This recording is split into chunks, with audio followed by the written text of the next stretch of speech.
हरे Krishna class 10 कैसे हैं आप सभी। As you all know CBSE ने अपना ऑफिशियल सैंपल पेपर लॉन्च कर दिया है, जहां पर जितने भी गेसेस थे कि ऑब्जेक्टिव टाइप क्वेश्चंस को बढ़ाया जाएगा या नहीं बढ़ाया जाएगा, क्या चेंज आएगा पैटर्न। बच्चे माइट इतने कंफ्यूज थे, क्या बताएं। बच्चे इतने कंफ्यूज थे कि सर पढ़े ना पढ़े समझ में नहीं आ रहा, पैटर्न क्या आने वाला है, कौन कौन से क्वेश्चन आने वाले हैं, कितने क्वेश्चन कवर होंगे, चैप्टर कौन सा इंपॉर्टेंट है कौन सा नहीं है। तो ऐसे में सीबीएसई ने सबके सारे डाउट्स को रिजॉल्व करते हुए कल अपने वेबसाइट पर ऑफिशियल सैंपल पेपर को लॉन्च कर दिया है। उसकी लिंक डिस्क्रिप्शन में मिल जाएगी आपको, जहां पर क्लास 10 और क्लास 12 के जितने पेपर्स आप फाइंड आउट कर सकते हो। और हाँ, कुछ अभी अपडेटेड नहीं है, वो अपडेट हो जाएंगे। ऐसे बच्चे के आज हम क्लास 10 साइंस का जो ऑफिशियल सैंपल पेपर आया है उसे कंप्लीटली सेक्शन ए और सेक्शन बी को डिस्कस करने जा रहा हूं। साथ ही में आपको इंट्रोडक्शन पे क्या क्या पैटर्न्स है, कौन कौन से सेक्शंस है, कितने मार्क्स, कितने क्वेश्चन कितने मार्क्स के, कंप्लीटली बताया हुआ है। वीडियो को एंड तक देखना। सेक्शन ए और सेक्शन बी को कंप्लीटली खत्म किया गया है। आई थिंक ये 90 मिनट्स की प्लस की वीडियो है। इसके बाद आप कमेंट करना और सेक्शन से और कमेंट करके जरूर बताना कि इस वीडियो में कौन कौन से कोई हो सकता है कोई क्वेश्चन क्लियर ना हो, वो जरूर मेंशन करना। क्यों? जब मैं सेक्शन सी और डी लेके आऊंगा ना, तो उन पॉइंट्स को उसमें हाईलाइट करूंगा ताकि आपका एक भी डाउट ना रहे। बाकी अगर आप में से कोई ज्ञानी कीड़ा के प्लेटफॉर्म में नया है, चैनल को जरूर सब्सक्राइब करना। क्लास 10 मैथमेटिक्स का कंप्लीट सिलेबस ओवर हो चुका है, एग्जाम्पलर चल रही है, साइंस का सिलेबस ओवर होने वाला है और ऐसे में सैंपल पेपर बहुत सारे आने वाले हैं। तो it's my kind request, subscribe this channel right now. और हाँ, क्लास 10 का हमने ऑफिशियल टेलीग्राम ग्रुप बना रखा है, जाके ज्वाइन कर लेना ताकि एक भी अपडेट ना छूटे। कोई भी दिक्कत हो, हम संडे ही आएंगे, संडे को लाइव सेशन लेंगे, वहां सारे डाउट्स को रिजॉल्व करेंगे। उसके रिगार्डिंग एक नया चैनल है ज्ञानी कीड़ा लाइव, उसको भी सब्सक्राइब करना। तो चलिए चलते, मैं बहुत एक्साइटेड हूं। रात के 3 बज चुके हैं। वो मेरी बहुत दूर की चाची कहती थी, जब तक रातें नहीं जागती ना, नसीबें नहीं जागती। तो कहीं ना कहीं बच्चे सेक्रीफाइस करना पड़ता है। तो आप सभी को बहुत ये वीडियो हेल्पफुल होने वाली है। मैं बार बार कह रहा हूं कि पैटर्न को समझना बहुत जरूरी है। तो ऐसे में कहीं ना कहीं इस पैटर्न को समझते हैं, सीधा चलते हैं वीडियो की तरफ। यस बच्चे, तो स्टार्ट करते हैं। पूरे पेपर का हर एक पार्ट डिस्कस करने वाला हूं आज के पेपर में। इस सेक्शन पे सेक्शन ए और सेक्शन बी को कंप्लीटली डिस्कस करूंगा। एक भी क्वेश्चन को स्किप नहीं करेंगे, सारे पार्ट्स को करेंगे, सेक्शन ए और सेक्शन बी। अगर आप चैनल पे नए हो, चैनल को प्लीज सब्सक्राइब कर लें, बिकॉज इसके बाद जस्ट मैथ्स के आने वाला है। और अगर आपका प्यार रहा तो बाकी सब्जेक्ट को अपलोड करेंगे और इसके जो रिमेनिंग सेक्शन होंगे, सेक्शन सी और डी, उसको भी अपलोड करेंगे। सेक्शन ए बहुत बड़ा है, फिर सेक्शन बी, सेक्शन सी और डी बहुत छोटे छोटे हैं। तो स्टार्ट करते हैं हर एक क्वेश्चन। पहले समझेंगे क्या पैटर्न है, उसके बाद हर एक क्वेश्चन को ग्रेट डिटेल डिस्कस करने वाले। देखो अच्छे है क्या आपके एग्जाम। एक सेकंड, ठीक है, एक सेकंड, एक सेकंड, 1 सेकंड, चलो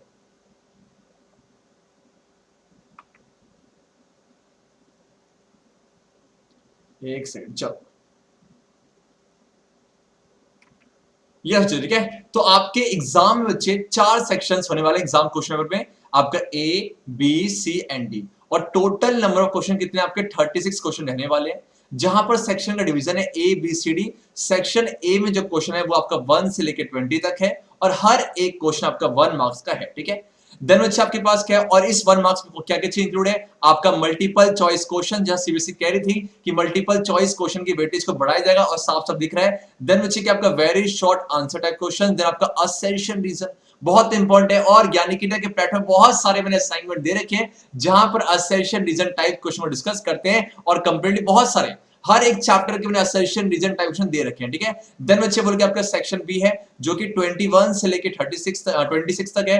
देन बच्चे वो आपका 2 मार्क्स के और वो आपको 30 से 50 वर्ड्स में लिखने हैं। देन बच्चे सेक्शन सी आता है, जहां पर आपका 27 से 33 तक है और ये आपका रखा गया शॉर्ट आंसर टाइप क्वेश्चन, लेकिन ये 3 मार्क्स के और आपको 50 से 80 वर्ड के अंदर लिमिट को आंसर लिखना है। देन बच्चे आपका आता है सेक्शन डी, जो कि मोस्ट इंपॉर्टेंट है, 34 से 36, 34, 35, 36 और वो आपका 5 मार्क्स का है। तो यहां से क्लियर कट एक आपको आइडिया मिलता है कि अच्छा सेक्शन ए, जो कि सेक्शन ए जहां पर आपके मल्टीपल चॉइस क्वेश्चंस है, असर्शन रीजन टाइप क्वेश्चंस है, उसको बढ़ाया गया है। और इस बार सीबीएसई यही कह रही थी कि हम ऑब्जेक्टिव टाइप क्वेश्चंस को बढ़ाएंगे, ठीक है। Then check there is no overall choice, however internal choices have been provided in some questions a student has to attempt only one of the alternatives। है लास्ट में क्या है, wherever necessary neat and properly labeled diagram should be drawn है। तो कुछ इस तरीके समझाया गया है, ये इंस्ट्रक्शंस है और आपको इन इंस्ट्रक्शंस को फॉलो करना। क्यों? बिकॉज इसका टारगेट, इस बार का टारगेट है अब की बार सीबीएसई पर। तो आपको छोटी सी छोटी बात ध्यान रखनी है, जितना पूछा गया उतना लिखना है बस।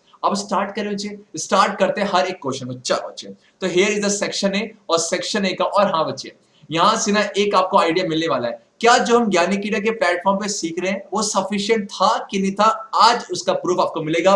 और दिल से हर एक बच्चा कमेंट करना कमेंट सेक्शन पे कि सर आपने जो करवाया हुआ ना मजा आ गया, दिल खुश हो गया ना। चलो ठीक है, और सबसे पहला क्वेश्चन जो था है, list any two observations when ferrous sulphate is heated in a dry test tube.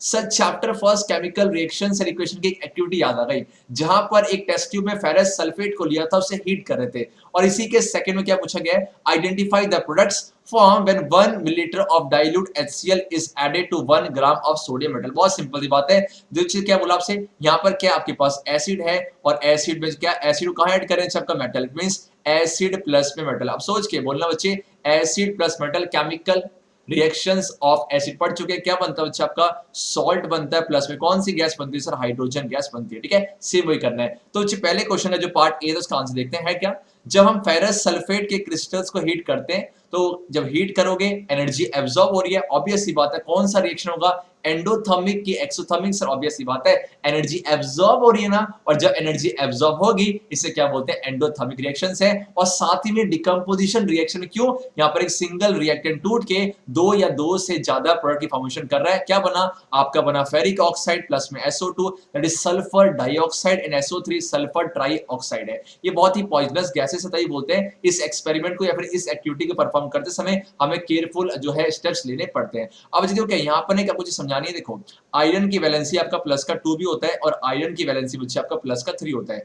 जब आयरन की वैलेंसी प्लस का 2 होता है तो इस केस में क्या रीड करते हैं, इसको फेरस, क्या पढ़ते हैं, जो फेरस है। और सेम जब आपका Fe प्लस का 3 होता है तो इसे फेरिक पढ़ते हैं। यस, ये बेटा देखो साफ दिख भी रहा होगा आपको, देखो फेरस सल्फेट है, यहाँ पर Fe कितना है बच्चे, Fe प्लस का 2 है, और SO4 कितना बच्चे, माइनस का 2 है। लेकिन बच्चे जब मैं Fe2O3 की बात कर रहा हूं तो इस केस में Fe2O3 में आपका Fe प्लस का 3 और माइनस का 2 है। ठीक है, तो जैसा जैसा चार्ज होगा वैसा उसका नाम होगा, तो कुछ इस तरीके से है। अगर मैं बात करना चाहूं तो देखो अच्छी दिख गया, ये एनसीईआरटी का ही है, आपके पास टेस्ट ट्यूब है जहां पर क्या कर रहे हो, फेरस सल्फेट क्रिस्टल को हीट कर रहे हो, जो साफ साफ बोला गया है कि do not point the mouth of boiling tube at your neighbours और योरसेल्फ। क्यों, बिकॉज ये जो SO2 और SO3 एक तरह का पॉल्यूटेंट है, ये आपका हार्म करेगी इसलिए। ठीक है, अब क्या कह रहे मेन क्या, कौन कौन से दो ऑब्जर्वेशंस है। पहली बच्चे क्या, पहला ऑब्जर्वेशन क्या है कि सर आपको जो फेरस सल्फेट था वो डिकम्पोज होकर फेरिक ऑक्साइड बन गया, साथ में सल्फर डाइऑक्साइड बन गया, और क्या सल्फर ट्राइऑक्साइड है। देन बच्चे क्या, आपके पास जो कि फेरस सल्फेट के जो क्रिस्टल थे, जो आपके फेरस सल्फेट के जो क्रिस्टल थे वो कौन से कलर के, जब ये आपके होते हैं लाइट ग्रीन कलर। कौन से कलर बच्चे आपके,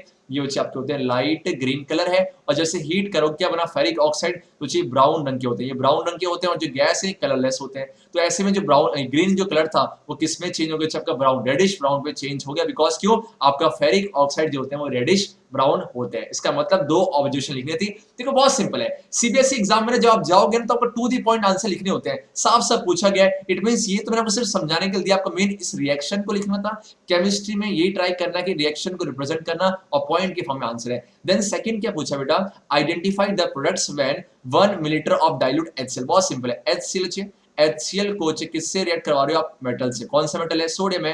इट ठीक है, अब लगाओ रिएक्शन है कि सर ये एसिड है, और जब भी किसी एसिड को आप मेटल से कराओ क्या बनेगा, सॉल्ट है प्लस में H2 है। सबसे पहले आप हाइड्रोजन गैस को बाहर निकाल दो। ठीक है, सबसे पहले इस H को बाहर निकाल दो, बचा क्या, बचे आपका Na और Cl है। दोस्ती करा दो Na और Cl, प्लस का 1 माइनस का 1, क्या बनेगा बच्चे आपका NaCl प्लस में आपका दैट इज व्हाट आपका, यस एग्जैक्टली बेटा, sodium chloride. Yes, sodium chloride is right answer है। अब मेरा आपसे एक क्वेश्चन है, देखो जिस तरह मेहनत मैं कर रहा हूं, मेहनत मैं आपसे जरूर करवाऊंगा। इस H2 गैस को, हाइड्रोजन गैस को कंफर्म करने के लिए टेस्ट किया जाता है, और ये टेस्ट मैंने बहुत बार बताया है। उस टेस्ट का नाम क्या है, कमेंट सेक्शन में जरूर देना। तो इस तरीके से पहला क्वेश्चन या ओवर हुआ। अब बढ़ते हैं नेक्स्ट क्वेश्चन की तरफ है। नेक्स्ट क्वेश्चन बहुत सिंपल है, ये आपका पूछा गया, ये आपका पूछा गया 1 सेकंड से 1 सेकंड के, चलो हाँ। सेकंड क्वेश्चन आपका है, write the chemical name and chemical formula of the salt. मैं बार बार कह रहा हूं, सॉल्ट फैमिली से क्वेश्चन पूछे ही जाते हैं कि ऐसा कौन सॉल्ट फैमिली का कौन सा सदस्य है जो कि जो कि आपका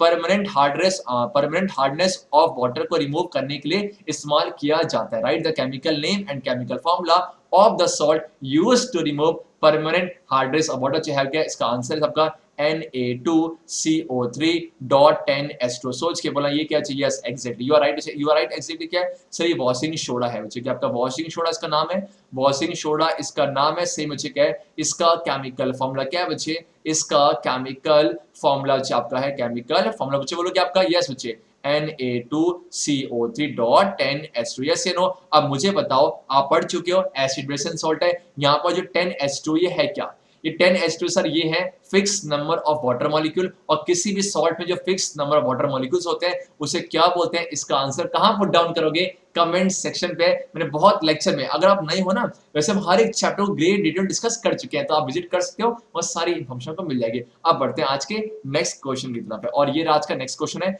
ये बच्चे पूछा गया है chapter 4 carbon and its compound. जिनका चैप्टर 4 हो गया वो आराम से कर पाएंगे, जिनका नहीं हुआ कोई दिक्कत नहीं, जब चैप्टर 4 को डिटेल में पढ़ेंगे वो आराम से करोगे। आपसे कह रहा है which of the following is not observe in a homologous series है। एग्जांपल लेते हैं, होमोलॉजियस सीरीज क्या होती है, चलो क्या है, सपोज मेरे पास है, जिन बच्चों ने पढ़ रखा है आराम से कर पाओगे, CH3OH, ठीक है। देन आपके मेरे पास क्या है, CH3 CH2OH है। देन बच्चे की आपके पास CH3 CH2 CH2 एंड आपका OH है, ठीक है। इसे क्या बोलते हैं सर, ये तो सब, अब इसमें एक चीज सेम है कि यहाँ भी OH है, यहाँ भी OH है, यहाँ भी OH है, आप पढ़ोगे इसे बोलते हैं फंक्शनल ग्रुप है। तो कौन सा फंक्शनल ग्रुप है, जिन बच्चों को पता है एग्जैक्टली बेटा, you are right. Functional group कौन सा है, यस एग्जैक्टली, कौन सा आपका अल्कोहल है कि नहीं आपका, ये आपका अल्कोहल फंक्शनल ग्रुप है। इट मींस कि सर होमोलॉजियस सीरीज होने के लिए सेम फंक्शनल ग्रुप होने चाहिए। दूसरी अच्छा अगर मैं बोलूं, यहाँ पर कितने कार्बन है, एक, यहाँ पर कितने आपके एक, और ये दूसरा, और इट मींस यहाँ कितने हैं, तीन। इट मींस जब यहाँ से आप यहाँ जा रहे हो तो एक कार्बन बढ़ रहा है, और यहाँ से यहाँ जा रहे हो तो एक कार्बन, मींस कार्बन एक एक से बढ़े जा रहे हैं, कार्बन एक एक नंबर से बढ़े जा रहे हैं। सेम बच्चे एच कितने थे बोलो, 3 और 1 4, यहाँ पर कितने होगा, 3 2 5 6, और यहाँ पर 8। इट मींस यहाँ पर थे 4, यहाँ 6 और 8। मुझे बताओ कि जब यहाँ से यहाँ जा रहे हो तो कितने एच का डिफरेंस आ रहा है, सर आपका 2 एच का आ रहा है और 1 सी का। सेम बच्चे कि आपका 2 एच का 1 सी का, तो वही चीज होती है होमोलॉजियस सीरीज। जो होमोलॉजियस सीरीज, पहली बात क्या है कि सर फंक्शनल ग्रुप सेम होने चाहिए। दूसरी बात है differ by CH2, they differ by CH2 unit है, और आपने क्लास 9 में पढ़ा होगा CH2 का जरा अच्छे मॉलिक्यूलर मास निकालना, एक कार्बन का मॉलिक्यूलर मास कितना चाहिए, एक कार्बन का एटॉमिक मास होता है 12U, प्लस में H का 2, H का 1 होता है, H 2H, तो 2U कितना बन गया 14U। यस बच्चे लोग, तो मतलब क्या है सर, CH2 का जो CH2 का मॉलिक्यूलर मास कितना 14U है। मतलब अगर आप यहाँ से यहाँ पर जाओगे तो कितने मास का डिफरेंस आएगा सर, 14U है। इसका मतलब क्या है, ठीक है अच्छे। पहली बात तो ये है सर सेम फंक्शनल ग्रुप होने चाहिए। दूसरी बात क्या है, जब आगे बढ़ोगे, जब सीरीज में आगे बढ़ोगे तो CH2 ग्रुप से डिफर करेगा जो कि 14U मॉलिक्यूलर मास के बराबर होता है। और तीसरी बात मुझे बताओ, जैसे जैसे मास बढ़ेगा, जैसे जैसे मास बढ़ेगा आपकी फिजिकल प्रॉपर्टीज बढ़ेंगी नहीं बढ़ेंगी, सर ऑब्वियस सी बात है बढ़ेंगी, इसका मास भी बढ़ेगा, आपका बॉइलिंग पॉइंट भी बढ़ेगा, है कि नहीं, ऑब्वियस सी बात है। तो कह रहा है बताओ कौन सी बात ऑब्जर्व नहीं होती है। तो पहला है चेंज इन केमिकल प्रॉपर्टीज, तो ध्यान रखना कि आप इन सबके फंक्शनल ग्रुप सेम है, इसलिए आपका चेंज इन केमिकल प्रॉपर्टी क्या है, ये ऑब्जर्व होते नहीं चाहिए, ये ऑब्जर्व नहीं होता। क्यों कि सर उनमें सब में, उन सब में चाहिए आपका, उन सब में चाहिए आपका फंक्शनल ग्रुप बोल के which of the following is not observe. तो वो क्या है, अब कौन सोच के बोला क्या केमिकल प्रॉपर्टी चेंज होती है, नहीं होती है। देन चाहिए क्या, डिफरेंस इन CH2 चाहिए तो होता है। सेम चाहिए क्या, ग्रेडेशन इन फिजिकल प्रॉपर्टीज होता है, क्यों, बिकॉज मास बढ़ रहा है। देन लास्ट में क्या, सेम फंक्शन ग्रुप, मतलब BCD तो एप्लीकेबल है सर, लेकिन केमिकल प्रॉपर्टीज क्या है, चेंज नहीं बच्चे, केमिकल प्रॉपर्टी चेंज नहीं होती। इसका आंसर क्या है, correct, A is the correct answer, ठीक है। इसका मतलब होमोलॉजियस सीरीज क्या होते हैं कि सर सब में सेम फंक्शनल ग्रुप होता है। दूसरी बात CH2 यूनिट से डिफर करते हैं, मतलब it means 14U molecular mass से। देन बच्चे क्या, इन सबके जो है केमिकल प्रॉपर्टीज सेम होते हैं, लेकिन ये क्या कह रहा है, चेंज होता है। इसलिए ये आपका ऑप्शन जो है ए इज द करेक्ट आंसर है। अब मेरे आपसे क्वेश्चन, जो बच्चे चैप्टर 4 पढ़ चुके हैं, मेरे आपसे क्वेश्चन चाहिए है, what do you mean by catenation. Catenation क्या होता है, इसे कमेंट सेक्शन जरूर पुट डाउन करना, मुझे बहुत खुशी होगी। अब बढ़ते हैं आज के नेक्स्ट क्वेश्चन की तरफ, और ये रहा आज का नेक्स्ट क्वेश्चन है, बहुत अच्छा क्वेश्चन है। ये पूछा गया है चैप्टर नंबर 11, जो कि आपका मेरे ख्याल से आई वाला चैप्टर है, आई द वंडरफुल कलर, इसे कुछ कहे, why does the sun appear white at noon है। मैं आपको पिक्चर दिखा रहा हूं, क्या है, ये एग्जैक्ट नून का टाइम हो रहा है, जहां पर सन को ढंग से देखो, सन का कलर क्या दिख रहा है, सन मुझे क्या है, सन व्हाइट रंग का दिख रहा है। ये सिर्फ क्या है, इसी को दिखाओ चाहिए, यहाँ पर देखो क्या दिख रहा है, जब बच्चे आपका नून का टाइम होता है, तो रीजन कह रहा है कि बताओ नून के टाइम पे आपका एग्जैक्ट व्हाइट रंग का क्यों होता है।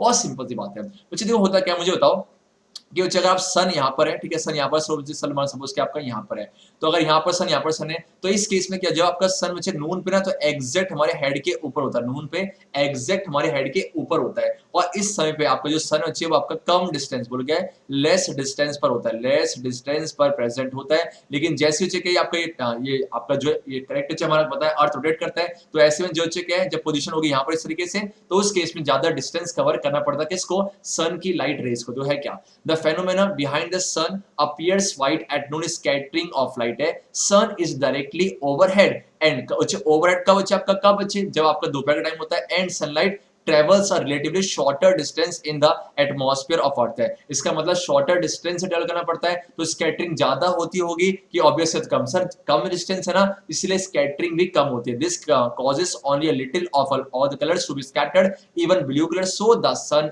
अपीयर्स व्हाइट एट नून है। तो आप बोलोगे जब नून पे होता है तो उस केस में आपका सन ओवरहेड पे है, तो ऐसे में उसे कम डिस्टेंस ट्रेवल करना पड़ता है जहां स्कैटरिंग कम होती है, और इसी रीजन सन आपका क्या है, नून के टाइम में व्हाइट रंग का दिखता है। यस या नो बेटा, ये चैप्टर में 11 से पूछा गया, चैप्टर 11 से पूछा गया है। अब बढ़ते हैं आज के नेक्स्ट क्वेश्चन की तरफ, और ये रहा आज का नेक्स्ट क्वेश्चन है, वेरी सिंपल है, आप सभी ने लाइट चैप्टर कंप्लीट डिटेल में खत्म कर रखा है, अब देखना क्या लेवल है इसका। बोथ अ स्फेरिकल मिरर, आपके पास स्फेरिकल मिरर है और स्फेरिकल लेंस है, और कह रहा है कि दोनों का फोकल लेंथ कैसा बच्चे, दोनों का फोकल लेंथ नेगेटिव है। आप मुझे बताओ, आपके पास ये देखो, ध्यान दीजिए, आपके पास सर ये कौन सा मिरर है बच्चे, आपके पास ये कनकेव मिरर है, ये कौन सा मिरर बच्चे, ये आपका कॉन्वेक्स मिरर है, सेम बच्चे ये कौन सा लेंस है बच्चे, आपका कॉन्वेक्स लेंस है, और ये कौन सा लेंस है, आपका कॉनकेव लेंस है। मुझे बताओ कि आपका कॉनकेव का प्रिंसिपल फोकस कहाँ होता है, सर यहाँ पर होता है। सेम बच्चे क्या इसका प्रिंसिपल फोकस कहाँ, यहाँ पर होता है। इसका प्रिंसिपल फोकस कहाँ, यहाँ पर होता है, आपका F1 है। सेम बच्चे इसका बोलो क्या सर, इस तरफ होता है। इट मींस अगर मैं इसका फोकल लेंथ निकालूंगा कैसा होगा, जब आपका नेगेटिव होगा, इसका बच्चे कैसा होगा, आपका पॉजिटिव होगा, इसका पॉजिटिव होगा, और इसका बच्चे आपका नेगेटिव होगा। जब भी कंफ्यूजन हो करना, तो ये है क्या सर, आपका ये देखो, चाहे चाहे बच्चे आप कॉनकेव मिरर की बात करो, चाहे आप कॉनकेव मिरर की बात करो, या फिर कि आप कॉनकेव लेंस की बात करो, कॉनकेव लेंस की बात करो, इसका फोकल लेंथ कैसा होता है, नेगेटिव होता है। उसके बाद चाहे आप कॉन्वेक्स मिरर की बात करो या कॉन्वेक्स लेंस की, इनका जो फोकल लेंथ कैसा होता है, पॉजिटिव है। साफ साफ मेंशन है कि -15 सेंटीमीटर है। कह रहा what type of mirror and lens are this, obvious बात है कौन सा मिरर बच्चे, मिरर बोलो कौन सा है सर, मिरर ऑब्वियस बात है कॉनकेव है। क्यों, बिकॉज इसका फोकल लेंथ नेगेटिव है, अगर पॉजिटिव होता तो कॉन्वेक्स होता। देन बच्चे आपका लेंस कौन सा सर, लेंस भी कौन सा बच्चे, आपका concave lens, and that's your right answer. Move on to the next question, move on to the next question, and here is the okay okay अच्छा अच्छा अच्छा ठीक है, अच्छा अच्छा नेक्स्ट क्वेश्चन में था, एक सेकंड ठीक है, चलो ठीक है, मैं पढ़ देता हूं या थोड़ा वो हो गया। The image form by a concave mirror is observe to be real, तो क्या पूछ रहे हो, कॉनकेव मिरर, ठीक है, कॉनकेव मिरर जो इमेज बना रहा है, सब जानना चाहिए क्या है, कॉनकेव मिरर जो इमेज बना रहा है वो कैसी है बच्चे, आपका क्या साफ साफ कि सर रियल है, साथ में इन्वर्टेड और लार्जर देन द ऑब्जेक्ट है। यहां से आपको हिंट मिलेगा, यहां से larger than the object, larger than the object है। मुझे बताओ कि कॉनकेव मिरर के कितने केस होते हैं, कि सर हम पढ़ चुके हैं कॉनकेव, ठीक है, कॉनकेव मिरर कितने बच्चे आपका, बोलो आपका, एक सेकंड चलो, ओके ठीक है ठीक है, क्या, हाँ सर कॉनकेव के 6 केस होते हैं, कॉनकेव के 6 केस होते हैं, जहां पर पहला केस होता है कि आपका highly diminish, second case diminish, third case क्या होता है कि सर थर्ड केस आपका होता है सेम साइज, जब आपका ऑब्जेक्ट सी पर होता है। उसके बाद ना कि सर जब पोजीशन ऑफ ऑब्जेक्ट, आपका पोजीशन ऑफ ऑब्जेक्ट जो कि केस नंबर 4 है, ऑब्जेक्ट है केस नंबर 4 है, जहां बच्चे आपका ऑब्जेक्ट कहां, बिटवीन सी एंड एफ होता है, जो ऑब्जेक्ट कहां पर होगा, बिटवीन सी एंड एफ होता है, उस केस में आपका नेचर कैसा होगा, रियल एंड इन्वर्टेड, और साथ में लार्जर देन द ऑब्जेक्ट है। कॉनकेव का एक कॉनकेव का, कॉनकेव के एक और केस है, कॉनकेव का जो 6th केस है, कॉनकेव का जो 6th केस है, उसमें भी बेटा आपका एनलार्ज बनता है, लेकिन उस केस में जो नेचर होता है कैसा, अच्छा आपका वर्चुअल एंड इरेक्ट होता है, लेकिन साफ साफ मेंशन है कि रियल और इन्वर्टेड होना चाहिए। मींस ऑब्जेक्ट कहां पर है, बिटवीन सी एंड एफ। आप ड्रॉ कर सकते हो कि सर ये रहा बच्चे कि आपका ये रहा कॉनकेव मिरर है, और यहाँ पर ये बच्चे कि आपका ये बोलो क्या सी है, और सी बच्चे आपका एफ है, तो सॉरी पी है और आपका ये एफ और आपका ये सी है। जब पी सी और एफ के बीच में होता है तो उस केस में आपका क्या बनता है जब हाईली हाईली एनलार्ज बनता है, ठीक है। सेकंड बोला हुआ है name the part of lens through which a ray of light, lens का वो कौन सा पार्ट है जहां से जब लाइट आपका जब लाइट पास होगी ना तो बिना डेविएट हुई चले जाती है। सर ऑब्वियस सी बात है, चाहे कॉन्वेक्स लेंस हो चाहे कॉनकेव हो, सर ऑप्टिकल सेंटर से बिना डेविएट हुए पास हो जाती है। इट मींस हमने कंप्लीटली कवर किया। अब बढ़ते हैं आज के नेक्स्ट क्वेश्चन की तरफ जो कि क्वेश्चन 7th है, बहुत सिंपल है। सर चैप्टर 13 की याद दिला दी, चैप्टर नंबर 13 को याद कर लो। Magnetic effect of electric current है जिसका फेनोमेना था इलेक्ट्रोमैग्नेटिक इंडक्शन है। लास्ट लेक्चर था जहां मैं डिस्कस किया था इसे, इलेक्ट्रोमैग्नेटिक इंडक्शन है। और हमने जब मैं सीबीएसई ने कौन कौन से क्वेश्चन इस चैप्टर पूछे हैं, जब मैं लास्ट 10 ईयर करा रहा था उसमें भी ये क्वेश्चन आया हुआ था, सेम टू सेम यही था। इन द अरेंजमेंट आपको फिगर दिखाता हूं, कुछ इस तरीके से अरेंजमेंट है। कुछ याद आया? ये कौन सा कॉइल है बेटा? ये आपका है प्राइमरी कॉइल, एग्जैक्टली। ये आपके पास कौन सा कॉइल है? प्राइमरी कॉइल है। और ये कौन सा कॉइल है सर? ये तो याद आ गया, सेकेंडरी कॉइल है। करते क्या है कि सर सेकेंडरी को दो क्या है, आप प्राइमरी कॉइल में जब प्लग की को इंसर्ट करोगे या फिर आप इंसर्ट या रिमूव करोगे, जब की को इंसर्ट या रिमूव करोगे तो उस केस में सडन क्या होता है, कॉइल 1 से इलेक्ट्रिक करंट चेंज होता है। इलेक्ट्रिक करंट क्या होता है? चेंज होता है। और जब इलेक्ट्रिक करंट अचानक से चेंज होगा तो मैग्नेटिक फील्ड भी चेंज होगी। It means sir changing magnetic field पैदा होगा, आपका चेंजिंग मैग्नेटिक फील्ड पैदा होगा।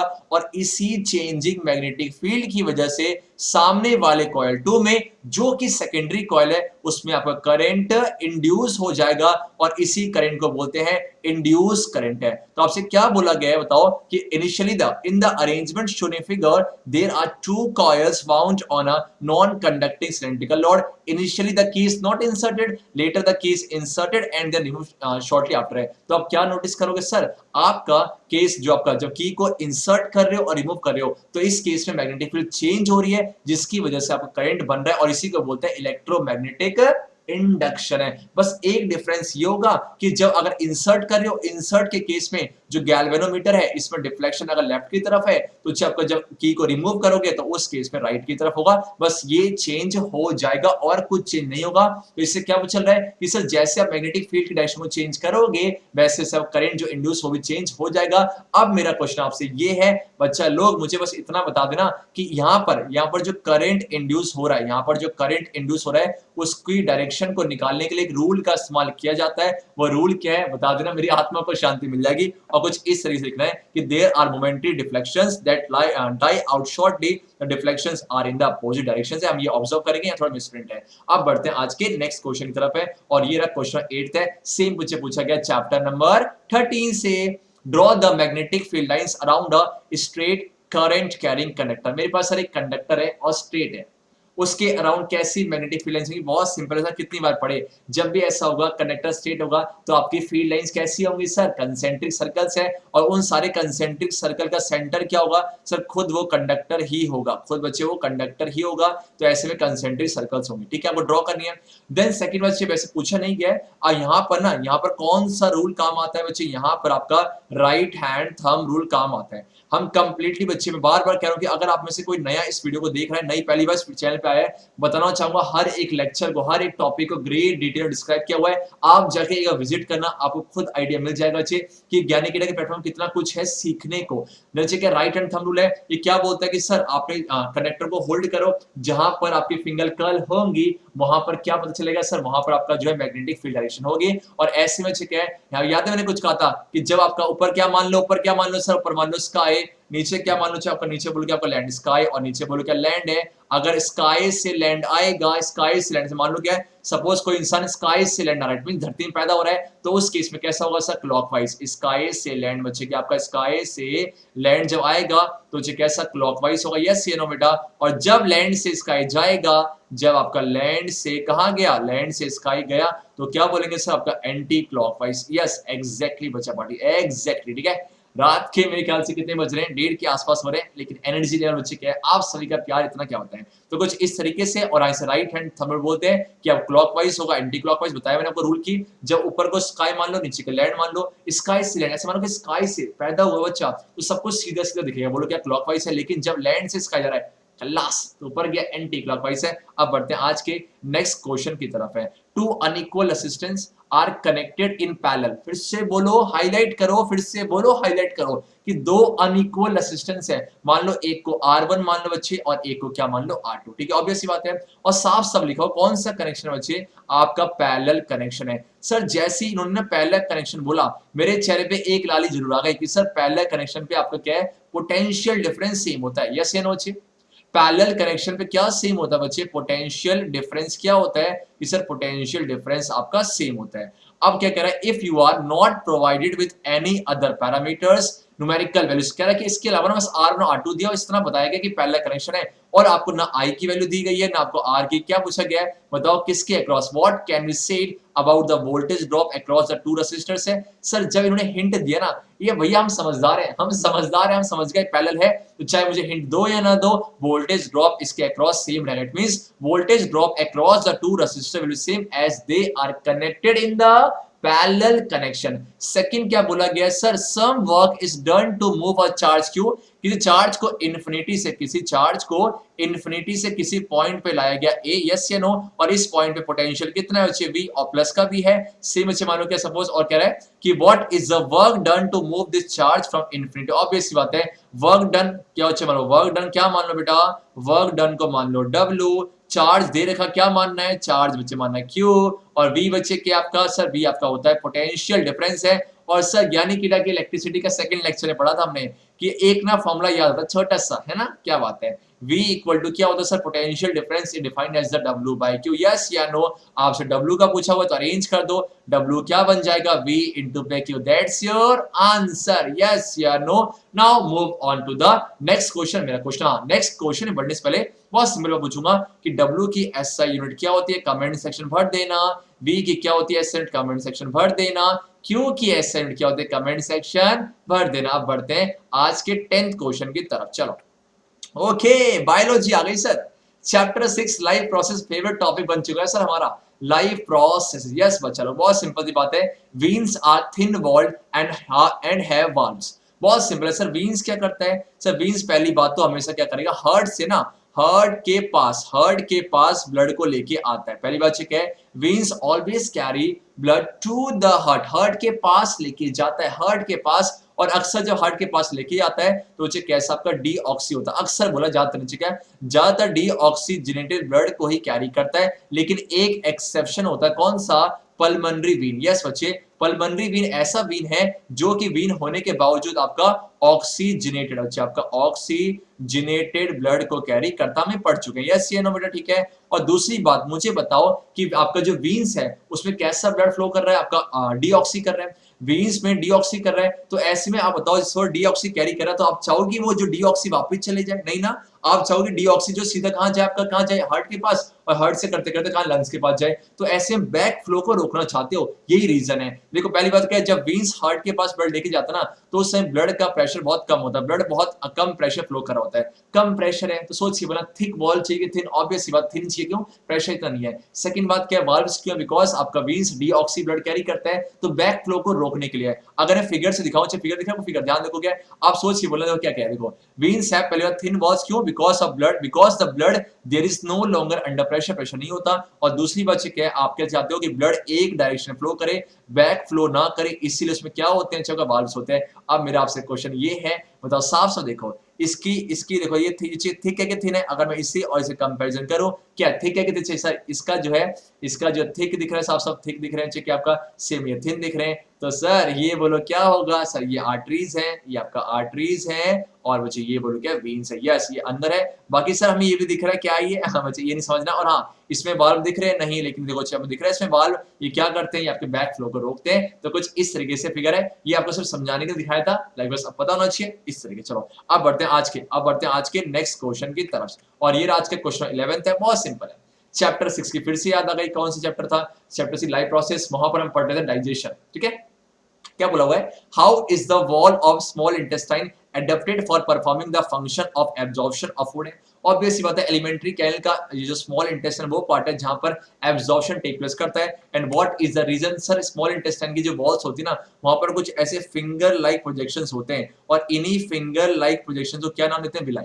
यस या नो? इसका मतलब सर आपकी जो स्मॉल इंटेस्टाइन की जो सरफेस लाइनिंग है वहां बहुत सारे क्या होते हैं, न्यूमरस फिंगर लाइक प्रोजेक्शंस है जिन्हें विलाई का नाम देते हैं। और क्या करते हैं सर, ये फोल्ड होने की वजह से सरफेस एरिया को इंक्रीज करते हैं। जितना ज्यादा सरफेस एरिया होगा उतना ज्यादा एब्जॉर्प्शन होगा, which increases the surface area for absorption है। तो कुछ इस तरीके से डिजाइन होता है क्या, स्मॉल इंटेस्टाइन, जिसकी वजह से आपका एब्जॉर्प्शन सरफेस एरिया बढ़ जाता है। सेकंड कह रहा है आपके पास एक गोट है, अच्छा गोट है और एक टाइगर है। गोट कैसे होते हैं, हार्बीवोर, टाइगर कैसे कार्निवोर है। कह रहा है किसका स्मॉल इंटेस्टाइन की लेंथ ज्यादा होती है। मुझे बताओ कि गोट की जो डाइट है, गोट का जो डाइट है जो कि बेसिकली प्लांट है, जो कि बेसिकली क्या है आपका ग्रीन प्लांट है और साथ में उसके प्रोडक्ट्स हैं, ग्रीन प्लांट साथ में प्रोडक्ट है, तो उसमें बेटा एक कॉम्प्लेक्स कार्बोहाइड्रेट पाया जाता है जिसे हम सेलुलोज का नाम देते हैं। ठीक है, सेलुलोज का है, सेलुलोज को डाइजेस्ट करने में टाइम लगता है, सेलुलोज को डाइजेस्ट करने में टाइम लगेगा। सेम मुझे टाइगर क्या खाते हैं, फ्लैश है, फ्लैश में सेलुलोज का अमाउंट बहुत ही कम होता है, फ्लैश में ठीक है सेलुलोज ना के बराबर ही होता है। तो ऐसे में सोच के बोला क्या इसको पचाने के लिए टाइम ज्यादा चाहिए, नहीं चाहिए? तो मुझे बताओ किसके स्मॉल इंटेस्टाइन की लेंथ ज्यादा, इसे सेलुलोज को डाइजेस्ट करना पड़ता है, इसीलिए क्या इसके स्मॉल इंटेस्टाइन की लेंथ ज्यादा होती है ताकि ज्यादा डिस्टेंस से आपका चले, ताकि वहां ज्यादा डाइजेशन टेक प्लेस करे। सेम मुझे क्या, अगर आपको फिगर दिखाओ आप फिगर समझ जाओगे, बताओ एक तरफ ये है एक तरफ ये है, बताओ मुझे कौन सा हार्बीवोर है कौन सा कार्निवोर है। इसका आंसर मुझे खुद कमेंट सेक्शन में पुट डाउन करोगे। ये ए मान लो सपोज क्या है, ए और बी है, मुझे बताना कि ए जो है वो किसका स्मॉल इंटेस्टाइन है, हार्बीवोर का कि कार्निवोर, हार्बीवोर का कि कार्निवोर है। से मुझे बी कौन सा बताना कमेंट सेक्शन में, बहुत खुशी होगी, दिल से बहुत खुशी होगी।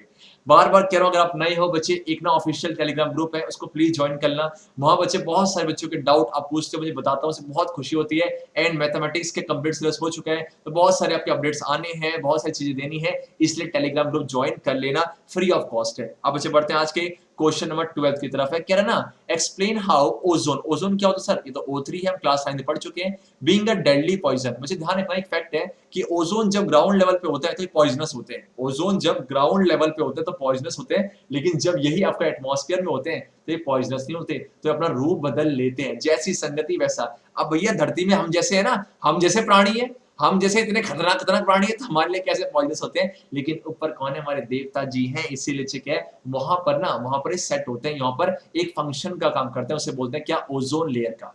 ओजोन लेयर क्या करता है सर, सन की जो हार्मफुल यूवी रेडिएशन से उसे बचा के रखता है। तो वही चीज कह रहा है कि देखो एक्सप्लेन हाउ ओजोन, ये पूछा गया चैप्टर नंबर 15 से, जो कि आपका आई थिंक हाँ चैप्टर 15 है, ठीक है। Explain how ozone being a deadly poison can still perform an essential function for our environment है। और ठीक है, तो इस तरीके से दिखा चाहो क्या, देखो तो ozone layer protects us from harmful effects of UV radiation है। सेकंड क्या कह रहा है, give reason why a food chain, food chain क्या होता है, कि सर बेसिकली है क्या, यहाँ पर कुछ स्टेप्स है, मैंने सपोज क्या है ये आपको कुछ इस तरीके से फूड चेन होता है, ठीक है। और फूड चेन पे पीछे, फूड चेन में ध्यान रखना हर एक स्टेप को ट्रॉपिक लेवल का नाम दिया जाता है। पूछा गया सीबीएसई के द्वारा कि फूड चेन में जो हर एक पोजीशन है उसे क्या बोलते हैं सर, उसे ट्रॉपिक लेवल बोलते हैं। अब बच्चे होता क्या ना, देखो सबसे पहले जो स्टेप है उसे बोलते हैं प्रोड्यूसर, क्या बोलते हैं, प्रोड्यूसर्स है।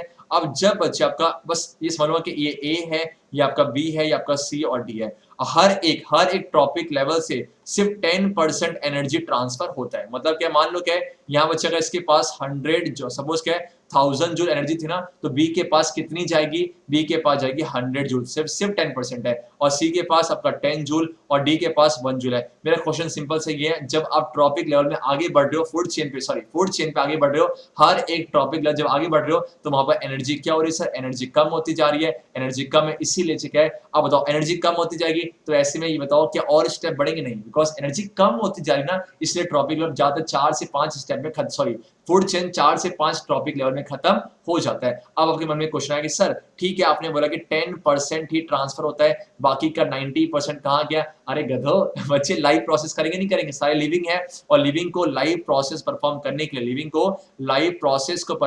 क्या चाहिए होती है, एनर्जी, तो वो 90% एनर्जी खर्च कर लेते हैं। तो कुछ इस तरीके से पूछा गया है, give reason why a food chain can not have more than 4 trophic level है, क्योंकि हर आप जब आगे बढ़ोगे कुछ इस तरीके है ना, देखो the loss of energy, loss हो रहा नहीं हो रहा, the loss of energy at each step of food chain is so great that very little usable energy remains after 4 trophic level है। इसीलिए ठीक है फूड चेन ग्रेजुअली आपका जो है 3 से 4 जनरली आपका 3 से 4 स्टेप में खत्म हो जाता है। अच्छा कुछ तरीके से देखो क्या है, और ये क्या आपका ओजोन लेयर है। ये क्या है देखो, इसे बोलते हैं फूड चेन है। कि कौन को किसने खाया, माउस ने, और माउस को किसने खाया, स्नेक ने, स्नेक को आउल ने, और इस तरीके से। ठीक है, मुझे बताना ये पहला स्टेप है, तो ये बोल क्या फर्स्ट ट्रॉपिक लेवल है। मैंने कहा था ना फर्स्ट ट्रॉपिक लेवल में बेसिकली कौन होते हैं, आपके प्रोड्यूसर्स ही होते हैं। ठीक है, आपके प्रोड्यूसर्स ही होते हैं, प्रोड्यूसर्स जिसे हम ऑटोट्रॉफ्स का नाम देते हैं। अब मेरा आपसे क्वेश्चन है कि मानो सपोज इनके पास जो है वो है 2000 जूल एनर्जी, 2000 जूल एनर्जी है, तो इसमें कितना ट्रांसफर होगी बताओ, माउस में कितनी एनर्जी होगी, स्नेक में कितना, इसमें कितना, कौन सा रूल लगाओगे सर, हम लगाएंगे 10% ऑफ। क्या लगाएंगे, 10% ऑफ। अब बढ़ते हैं आज के नेक्स्ट क्वेश्चन की तरफ। चलो ओके, कह रहा है कि बताओ पेंक्रियास का क्या रोल है। सर पेंक्रियास तो हमारा एक्सेसरी, आप पेंक्रियास तो बच्चे आपकी हमारा क्या है, एक्सेसरी ग्लैंड्स है। चैप्टर 6 से पूछा गया है, इस तरीके से चैप्टर 6 से कई क्वेश्चन पूछे गए।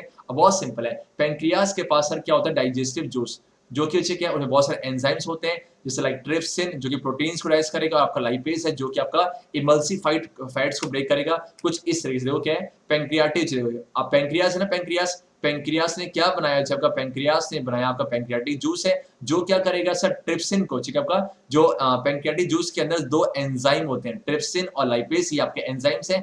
एंजाइम्स क्या होते हैं sir, enzymes are biological catalyst है, एंजाइम्स आर बायोलॉजिकल कैटलिस्ट है। ये आपके बेसिकली किसी भी केमिकल रिएक्शन पे जो कि हमारी बॉडी के अंदर टेक प्लेस कर रहा है उसमें हेल्प करते हैं। तो ट्रिप्सिन क्या करेगा सर, प्रोटीन जो कि कॉम्प्लेक्स है, जो कि कॉम्प्लेक्स है उसको ब्रेक करके पेप्टोन्स में कन्वर्ट कर देगा। सेम लाइपेज क्या करेगा, फैट्स को लिपिड्स में कन्वर्ट कर देगा। इट मींस कहीं ना कहीं पेंक्रियास भी आपका डाइजेशन पे काम आ रहे हैं। और कुछ इस तरीके से लोकेशन है पेंक्रियास की, जो दिख रहा है आपको पेंक्रियास की लोकेशन, यस या नो। और पेंक्रियास देखो, पेंक्रियास से क्या है, पेंक्रियाटिक जूस, और आपका लीवर से क्या आता है, आपका लीवर से आपका आता है बाइल जूस। लीवर से क्या है, बाइल जूस है। और दोनों ही कहाँ मिलेंगे सर, दोनों ही आपका फिर जाएंगे किसके पास, स्मॉल इंटेस्टाइन के पास, और वहां बहुत बड़ा जो है फंक्शन परफॉर्म होता है। यस या नो, यस या नो, ठीक है। और बच्चे बताओ, चलो इस तरीके से बताओ कि यहाँ पर ना ये जो बाइल जूस है, what is the function of bile juice, please put down this in the comment section, I will very happy. चलो अब बढ़ते हैं आज के क्वेश्चन 14 की तरफ है। और क्वेश्चन 14 तो भैया असर्शन रीजन टाइप क्वेश्चंस है, जो हम बहुत करते हैं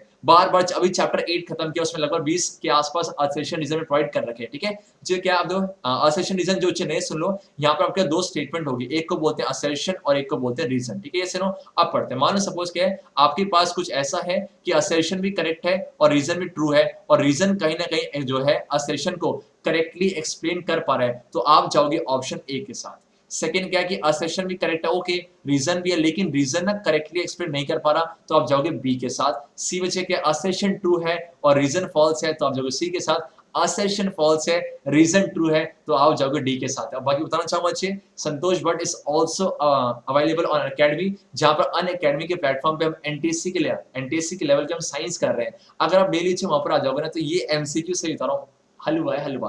कोई बात, चलिए स्टार्ट करते हैं। आप बच्चे क्या है, आपके असर्शन देखो क्या है, आपसे कह रहा है कि after white washing the walls, जब वॉल्स को व्हाइट वॉश करते हैं, और shiny white finish on walls is obtained after 2 to 3 days। Yes you know, ये फैक्ट है जी, यस। जो होता है क्या, व्हाइट वॉश करने के बाद ना, तो 2 से 3 दिन बाद उसमें शाइन टच आता है, इट मींस कि सर असर्शन ट्रू है। ठीक है, ये समझ क्या है। अब सेकंड क्या रीजन क्या है, calcium oxide reacts with carbon dioxide to form calcium hydrogen carbonate है, तो ये टोटली रॉन्ग। क्यों, जो रीजन क्या है, जो होता क्या है, ये आपका जो कैल्शियम हाइड्रोक्साइड है, जो कि क्या चीज, जो वजह क्या आपका, ये आपका है एक्वेस सोल्यूशन, जो आपका एक्वेस सोल्यूशन ध्यान रखना चाहिए, aqueous solution of calcium hydroxide, aqueous solution of calcium hydroxide को हम क्या बोलते हैं, स्लेक्ड लाइम, क्या बोलेंगे, स्लेक्ड लाइम है, और इसी का इस्तेमाल किया जाता है व्हाइट वॉशिंग पे। Aqueous solution it means water present है, तो कैल्शियम हाइड्रोक्साइड का एक्वेस सोल्यूशन लिया, जब बच्चे हमने व्हाइट वॉश कर दिया। अब होता है कि हमारे आसपास CO2 गैस है, तो वो CO2 गैस क्या करता है, उस कैल्शियम हाइड्रोक्साइड कंबाइन करेगा, और क्या बनेगा, कैल्शियम कार्बन। इस कैल्शियम कार्बन बनने की वजह से आपका शाइनी फिनिश आता है, आपका जो है शाइनी फिनिश आता है। लेकिन यहाँ क्या कह रहा है कि सर क्या बनता है बच्चे, ये कह रहा है कैल्शियम हाइड्रोजन कार्बोनेट है, इसीलिए रॉन्ग है, इसीलिए बच्चा पे रॉन्ग है। और साथ ही में क्या है, कैल्शियम हाइड्रो ऑक्साइड कंबाइन कर CO2 से, लेकिन ये कह रहा है कैल्शियम ऑक्साइड। इट मींस आपका असर्शन तो ट्रू है, लेकिन रीजन बच्चे क्या आपका false, assertion is true, reason is false है, तो आप जाओगे ऑप्शन नंबर सी के साथ है। कुछ इस है ना, देखो calcium hydroxide reacts slowly with the carbon dioxide in air to form a thin layer of calcium carbonate on the walls है, और कैल्शियम कार्बोनेट जो बना, ये आपका शाइनी फिनिश देता है 2 से 3 दिन में। और ये लाइन कहां से ली गई है, आप एनसीईआरटी में पढ़ना, एनसीईआरटी का जो चैप्टर फर्स्ट है ना, एनसीईआरटी का जो चैप्टर फर्स्ट है वहां पढ़ना मोर टू नो, यहाँ पर एक पॉइंट होगा मोर टू नो, वहां पर साफ साफ ये क्वेश्चन दे रखा है, इट मींस ये इन्फॉर्मेशन दे रखी है। आगे बढ़ा जाए, यस यू नो। अब मेरा आपसे क्वेश्चन, जिस तरह इसे आपका स्लेक लाइन बोलते हैं प्यार से, वैसे कैल्शियम ऑक्साइड को आप कॉमनली क्या बोलते हैं, कैल्शियम ऑक्साइड का कॉमन नेम क्या है, इसका आंसर मुझे कमेंट सेक्शन में जरूर पुट डाउन करना। आप बढ़ते हैं एसेशन रीजन के। देखो 14 क्वेश्चन, 15 क्वेश्चन, 6, इट मींस आपके ना इस बार जो सीबीएसई का जो एग्जाम आएगा उसमें 3 क्वेश्चन आपके जो होंगे असेशन रीजन के होंगे, ठीक है अच्छे। आपके पास जो 3 क्वेश्चन होंगे क्या होंगे, असेशन रीजन के। चलो बढ़ते हैं 15 क्वेश्चन की तरफ है। सेम अच्छे वही है, सेम वही आपके पास है। मैं सीधा आता हूँ क्वेश्चन पे, आपसे क्या कह रहा है, देखो 2 है, food chain is responsible for the entry of harmful chemicals in a body. चलिए होता क्या है कि मान लो सपोज आपके पास फूड चेन है, ठीक है, फूड चेन इस तरीके से फूड चेन है, ये स्टेप है। और मैंने अभी बताया कि फूड चेन जो स्टेप होते हैं उन्हें किसका नाम दिया जाता है, ट्रॉपिक लेवल। क्या आपका ट्रॉपिक लेवल है, ये ट्रॉपिक लेवल 1 है, ये आपके पास ट्रॉपिक लेवल 1 है, 2 है, आपका 3 है, ठीक है। अब अच्छा होता है कि मानो सपोज यहाँ पर कोई हार्मफुल वेस्ट, यहाँ पर कोई जो है हार्मफुल केमिकल चला गया। अब ये जो हार्मफुल केमिकल है बेसिकली पेस्ट की फॉर्म, मान लो पेस्ट हो गया या कुछ केमिकल्स हो गया जो कि हमारा बॉडी डाइजेस्ट नहीं कर पाता, जो कि सपोज क्या है, और सपोज जो कि डाइजेस्ट नहीं कर पा रहा, सेम अच्छे एज इट इज वो यहाँ ट्रांसफर होगा, सेम एज इट इज वो यहाँ ट्रांसफर होगा। तो होता क्या है, हर एक टॉपिक लेवल पे ना, मुझे पता कि हर एक टॉपिक लेवल पे एनर्जी की जो मात्रा है वो कम होती जाती है, लेकिन जो हार्मफुल वेस्ट आया उसकी कंसंट्रेशन इंक्रीज होते चली जाती है, उसकी कंसंट्रेशन इंक्रीज होते चली जाती है। और इसी प्रोसेस को क्या बोलते हैं, बायोलॉजिकल मैग्निफिकेशन। बायोलॉजिकल मैग्निफिकेशन है, रीजन क्या है सर, बिकॉज वो बॉडी डाइजेस्ट नहीं कर पाता। तो ऐसे में क्या कह रहा है ये, food chain is responsible, obviously बात है फूड चेन है तो हर एक टॉपिक लेवल पे क्या हो रहा है आपका, ये जो हर एक टॉपिक लेवल पे जो है उसके हार्मफुल केमिकल जो सब्सटेंस है उसका कंसंट्रेशन बढ़ रहा है। रीजन क्या दे रहा है, the length and complexity of food chains very. Obviously बात है ये फूड चेन की लेंथ फिक्स नहीं होती है, ये कभी कभी बहुत कॉम्प्लेक्स हो जाती है, कभी कभी बहुत सिंपल होती है। इट मींस असर्शन तो बच्चे ट्रू है, सेम बच्चे ये भी ट्रू है। आप सोच के बोलना, ये बात कर रहा है कि बताओ फूड चेन रिस्पॉन्सिबल है anti harmful chemicals in body है, पर लेकिन नीचे कह रहा है कि बताओ length of food chain very करती है। तो ऐसे में असर्शन तो ट्रू है, असर्शन तो ट्रू है, रीजन भी ट्रू है, लेकिन सोच के बोलना, दिल पे हाथ रख के बोलना, क्या रीजन असर्शन को करेक्टली एक्सप्लेन कर पा नहीं बच्चे। इसका रीजन क्या है, इसका रीजन तो है बायोलॉजिकल मैग्निफिकेशन की। सर बायोलॉजिकल मैग्निफिकेशन की वजह से उसका अमाउंट बढ़ते चले जाता है, वो डाइजेस्ट नहीं हो पाते हैं, तो इसका रीजन गलत है। सॉरी रीजन देखो क्या है, रीजन में जो बात लिखी है वो सही है, लेकिन उसे क्या है आपको करेक्टली एक्सप्लेन नहीं कर पा, मींस बोथ असर्शन, इसका आंसर बी है। बोलो क्या है, both assertion and reason are true but reason is not the correct explanation about assertion है। अब इसी के और में है, greater number of individuals are present in lower tropic level। ये कह रहा है कि लोअर ट्रॉपिक लेवल पे ज्यादा इंडिविजुअल्स क्यों होते हैं। अच्छा सोच के बोला, ट्रॉपिक लेवल जो लो ट्रॉपिक लेवल है वो ज्यादातर कौन आपको ऑक्युपाई करते हैं सर, प्रोड्यूसर्स करते हैं, ये आपके प्रोड्यूसर्स करते हैं। और बच्चे नेचर ने बैलेंस कर रखा है, इकोसिस्टम में बैलेंस हो, क्यों, अगर बच्चे सोच के बोला खाने वाले बढ़ जाए, अगर आपके जो है कंज्यूमर्स बढ़ जाए, अगर आपके कंज्यूमर्स बढ़ जाए तो बड़े बदमाश हैं, ये सारे प्रोड्यूसर खत्म कर देंगे। तो ऐसे में जनरली इसीलिए क्या है, प्रोड्यूसर ज्यादा है ताकि हमारे इकोसिस्टम में बहुत सारा पर्याप्त खाना हो ताकि कंज्यूमर डिपेंड रह सके। अगर मान लो सतरी तो बोला था, greater number of individuals are present in lower trophic level, true है। क्यों, रीजन क्या है, बिकॉज सर रीजन क्या है, ताकि जो है कंज्यूमर्स जो है उसे आराम से कंज्यूम कर सके। बिकॉज अगर प्रोड्यूसर कम हो जाएंगे और कंज्यूमर ज्यादा, तो ऐसे में इकोसिस्टम तबाह। और रीजन क्या कह रहा है, the flow of energy is unidirectional. Obvious बात है कि एनर्जी यूनिडायरेक्शन फ्लो करती है। क्या ऐसा हो सकता है कि आपका जो है, मान लो कभी ऐसा सुना आपने कि जो हिरन को जो है एक शेर को हिरन खा गए, नहीं क्या है, एनर्जी का फ्लो एक ही डायरेक्शन पे होता है, वापस नहीं आ सकती, ठीक है। इट मींस ये भी ट्रू है, ये भी ट्रू है, लेकिन बच्चे क्या है, इसका रीजन जो है, सोच के असर्शन को करेक्टली क्या एक्सप्लेन किया नहीं बच्चे। इसका रीजन तो ये था कि बच्चे रीजन ये एग्जैक्ट ये होना चाहिए था कि बच्चे आपका जो है आपका जो लो टॉपिक लेवल है वहां पर इसलिए ज्यादा होते हैं क्योंकि आपका जो है ताकि उनका अमाउंट बढ़ जाए, प्रोड्यूसर के नंबर्स ज्यादा बढ़ जाए, ठीक है। तो इसमें क्या है सर, असर्शन ट्रू है, असर्शन क्या है आपका ट्रू है, रीजन भी बच्चे क्या आपका ट्रू है, पर लेकिन sir reason is not explaining the assertion correctly, that's why we will go with option number B, ठीक है। अब बढ़ते हैं आज के ओके अब बढ़ते हैं 16 क्वेश्चन आपके सामने, 16 क्वेश्चन आपके सामने है, सेम असर्शन ये पूछा गया है चैप्टर नंबर 9 से, जिसका नाम है हेरिडिटी एंड एवोल्यूशन। इसका नाम बच्चे क्या, हेरिडिटी एंड एवोल्यूशन। बहुत सिंपल सा क्वेश्चन है, ओके ठीक है। अभी हमने कवर नहीं किया सिलेबस में, लेकिन जब करेंगे बहुत सिंपल चैप्टर है। और जेनेटिक्स ये कौन होते हैं सर, ये वो होते हैं जो कि वो साइंटिस्ट होते हैं जो कि जीन्स की स्टडी करते हैं कि जीन्स कैसे बनते हैं, ट्रांसफर कैसे होते हैं। इन्होंने क्या कराया, genetics cross of P plant having violet flowers है, दो फ्लावर चाहिए, सपोज एक फ्लावर कैसा आपका, एक फ्लावर आपके पास है वायलेट फ्लावर्स है, वायलेट फ्लावर्स और पी प्लांट सेम अच्छे एक आपका बोल गया विद व्हाइट फ्लावर्स है, ठीक है। आप पढ़ोगे अच्छे चैप्टर 9 पढ़ोगे सर यहाँ पर है क्या कि यहाँ पर एक मेंडल साइंटिस्ट है जॉन ग्रेजर मेंडल है, जिन्होंने आपका जो हेरिडिक उनको फादर ऑफ हेरिडिक बुलाया था कि उन्हें बहुत सारे आपके इनहेरिटेंस के ऊपर थ्योरी दी हुई है। तो वायलेट फ्लावर्स है आपके व्हाइट फ्लावर्स है। जिन बच्चों ने चैप्टर पढ़ रखा पता होगा क्या है कि सर वायलेट फ्लावर्स कैसे होते हैं, डोमिनेंट होते हैं। वायलेट फ्लावर्स कैसे होते हैं आपके, डोमिनेंट होते हैं। तो ऐसे में डोमिनेंट होने की वजह से क्या है ये ना F1 जनरेशन जो आएगी, जो आपका F1 जनरेशन आएगी वहां पर सिर्फ डोमिनेंट ही शो होते हैं। ऐसे ध्यान रखो जो F1 जो कि फर्स्ट जनरेशन बनेगी वहां पर सिर्फ F1 कैरेक्टर्स ही आते हैं, सॉरी डोमिनेंट कैरेक्टर्स ही आते हैं। क्यों आते हैं, कैसे आते हैं, जब मैं लेक्चर में डिस्कस करूं वहां पर आएंगे कि F1 ध्यान रखो F1 जनरेशन में सिर्फ डोमिनेंट कैरेक्टर शो कर पाएंगे, और फिर F2 में ना जो आपका रिसेसिव और डॉफ है, जो कि रिसेसिव और डॉफ है वो आ पाएंगे। मुझे पता है जिनका कवर नहीं हुआ उनको लग रहा है सर कौन सी कहानी सुनानी चाहिए, लेकिन है क्या डोमिनेंट कैरेक्टर्स रिजेंबल जो है रिप्रेजेंट कर पाते हैं फर्स्ट में। फर्स्ट जनरेशन जो बच्चे होंगे सारे के सारे डोमिनेंट कैरेक्टर्स के होंगे। तो क्या पूछा है, a genetic cross of P plant having wild flowers है, ये डोमिनेंट है बच्चे, with a pea plant with white flowers, he got all violet flowers in first generation. Yes बच्चे बात में दम है, ट्रू है, के बाद में दम है इसका मतलब सर डी ऑप्शन तो नहीं हो सकता, क्यों, ये कह रहा है असर्शन फॉल्स है। Then white colour gene is not pass on to next generation.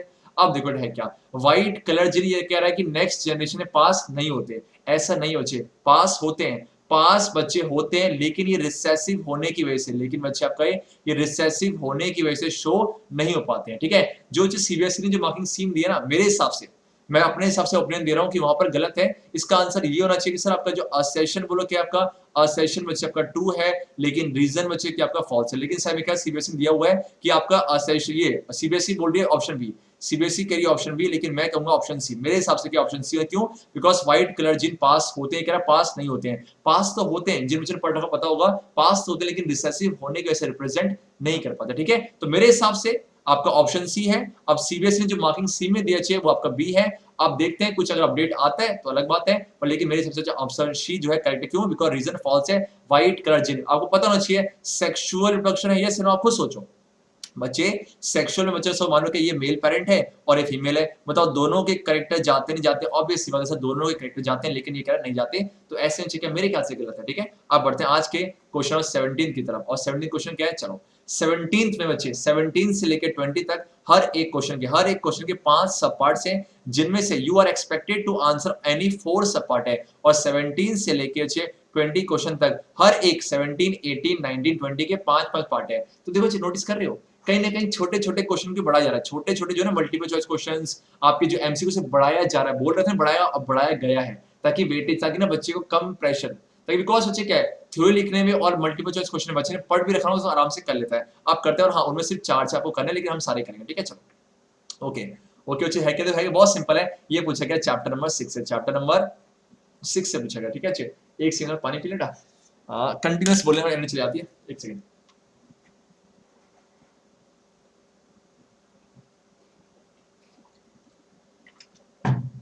कोई दिक्कत नहीं है, बच्चा लोग का प्यार ही इतना है, जाएंगे पूरी रात जाएंगे आपके लिए बेटा। चलो ये क्या पूछा आपसे, ठीक है, मैं आपसे बोला है 17 फर्स्ट से लेके 17 फिफ्थ तक पढ़ते हैं। ऑल लिविंग कहानी पढ़ लेते हैं। All living cells require energy for various activity, obvious बात है कि हमें एक्टिविटीज करने के लिए, लाइफ प्रोसेस को परफॉर्म करने की एनर्जी होती है। This energy is available by the breakdown of simple carbohydrates either using oxygen है, अगर ऑक्सीजन का इस्तेमाल करेगा इसे क्या बोलेंगे सर, हम पढ़ चुके हैं, इसे बोलते हैं एरोबिक रेस्पिरेशन है, और जो नहीं करेगा बच्चे उसे क्या बोलेंगे, आपका एनारोबिक रेस्पिरेशन है। बच्चा लोग मैं आपसे एक बात बोलूं, दिल से बोलूं, रात हो रही है, कोई नहीं है बताऊं कि कोई बात नहीं, मैं दीपक सर और पूरी टीम आपके लिए मेहनत में बहुत रेडी है, हमेशा रेडी है। बस बच्चे ध्यान रखना, आपको ना इस बार अलग हटके कुछ करना, एक शो करना कि yes what is the importance of your hard work, ठीक है, मतलब एक अलग ही रिजल्ट लाके देना अपने पेरेंट्स को, ताकि आपके पेरेंट्स बहुत प्राइड फील करें और हमें बहुत खुशी हो, ठीक है। जो कि आपके पास इसे बोलते हैं रेस्पिरेशन है, जहां पर बाहर का जो एटमॉस्फेरिक ऑक्सीजन लेता है ग्लूकोज से कंबाइन करेगा, एनर्जी है। कुछ ऑर्गेनिज्म ऑक्सीजन का इस्तेमाल करते हैं, उसे बोलते हैं एरोबिक रेस्पिरेशन, और जो नहीं करते एनारोबिक रेस्पिरेशन है। कुछ इस तरीके से बोला गया है, तो आपसे क्या कह रहा है, energy in the case of higher plants and animals is obtain by, obvious सी बात है सेल के अंदर टिश्यू लेवल पे होता है, जिसे नाम देते हैं हम टिश्यू रेस्पिरेशन है। ब्रीथिंग तो जैसे क्या है, ब्रीथिंग आपका है इनहेलेशन प्लस में एक्सहेलेशन है, तो उससे एनर्जी नहीं बनती, इनहेलेशन प्लस में एक्सहेलेशन है। आपका रूट लेवल पे जो कि सेल है, सेलुलर रेस्पिरेशन है, जो कि यहाँ ऑप्शन दिख नहीं रहा लेकिन क्या टिश्यू रेस्पिरेशन राइट आंसर है, वहां पर आपकी एनर्जी रिलीज होती है। दैट मींस फर्स्ट का B is the correct answer है। अब बच्चे बढ़ते हैं इसी के सेकंड में। आपका जो है क्या, आपके पास ना एक ग्राफ है, इस ग्राफ को ध्यान से देखो, पूछा क्या है, the graph below represent the blood lactic acid concentration, मतलब ब्लड में ना चाहिए, ब्लड में लैक्टिक एसिड ब्लड में लैक्टिक एसिड की कंसंट्रेशन को दिखाया जा रहा है ड्यूरिंग द बच्चे क्या of an athlete during a race of 400 metre and shows a peak at point ear. बहुत सिंपल सी बात है, आप बताना मुझे कि सर लैक्टिक एसिड कुछ याद आया, लैक्टिक एसिड तब बनता है जब आपका ह्यूमंस के अंदर, मुझे पता है कि ह्यूमंस के अंदर एरोबिक रेस्पिरेशन टेक प्लेस करता है, लेकिन जब ह्यूमन आपका फिजिकल एक्टिविटी करता है तो उस टाइम पे उसके बॉडी के अंदर एनर्जी की रिक्वायरमेंट ज्यादा होती है, तो ऐसे में उस एनर्जी की रिक्वायरमेंट ज्यादा भरने के लिए आपको ऑक्सीजन ज्यादा चाहिए होता है, लेकिन भागते वक्त उतना ऑक्सीजन नहीं मिल पाता। तो ऐसे में क्या होता है कि सर हमारा जो है ना ग्लूकोज का इनकम्प्लीट ब्रेकडाउन होता है, सॉरी ग्लूकोज जो कि पायरामिड बना, जो ग्लूकोज जो कि पायरामिड बना, उसका क्या होगा इनकम्प्लीट ब्रेकडाउन है, और इसी इनकम्प्लीट ब्रेकडाउन की वजह से क्या बनता है, इसी इनकम्प्लीट सर ब्रेकडाउन की वजह से आपका बनता है बच्चे बोल के आपका यस लैक्टिक एसिड, क्या बनेगा लैक्टिक एसिड है, और इसी लैक्टिक एसिड के डिपोजिशन की वजह से आपकी बॉडी में क्रैम्प होते हैं। तो आपसे क्या बोला गया, अच्छा बताओ कि lactic acid production has occurred in the athlete while running in the 400 metre race है, व्हिच ऑफ द फॉलोइंग, सोच के बोलना। लैक्टिक एसिड बन रहा है, ग्राफ को देखो कुछ इस तरीके से ग्राफ है, ए बी सी कुछ पॉइंट है, जो देखो हो रहा है सबसे एंड में आ जाओ, जब डी पर है, जब रेस खत्म होती है तो आपका जो एथलीट है बहुत तेज भागता है, तो उस केस में लैक्टिक एसिड सबसे पीक पर है, लैक्टिक एसिड सबसे पीक पर है ना चाहिए सिर्फ बिकॉज क्यों, उस टाइम बहुत तेज भाग रहा है और उस समय ऑक्सीजन बहुत कम है, और इसकी वजह से ऑक्सीजन कम होने की वजह से आपका इनकम्प्लीट ब्रेकडाउन हो रहा है और लैक्टिक एसिड पीक पे है, और जैसी रेस जीत जाएगा देन बच्चे क्या धीरे धीरे क्या लैक्टिक एसिड का अमाउंट कम होते चला जाएगा। तो मुझे बताओ कि जब ह्यूमन के अंदर लैक्टिक एसिड बनता है क्या बोले, एरोबिक रेस्पिरेशन तो नहीं बोल सकते, एरोबिक तो गलती से मत बोलो, फर्मेंटेशन ईस्ट में बोलते हैं, ब्रीथिंग हो नहीं रहा बच्चे, बचा क्या anaerobic respiration, yes exactly anaerobic respiration is the right answer. I hope आप सभी क्लियर हो गया। अब बढ़ते हैं इसके थर्ड पार्ट में, जो थर्ड पार्ट क्या है, जो थर्ड पार्ट आपके पास है इस तरीके से, अब मुझे बताओ कि यहाँ चाहिए है क्या, ओके एक सेकंड, ये थर्ड पार्टी है ना, ओके ठीक है, एक सेकंड, चलो एक सेकंड,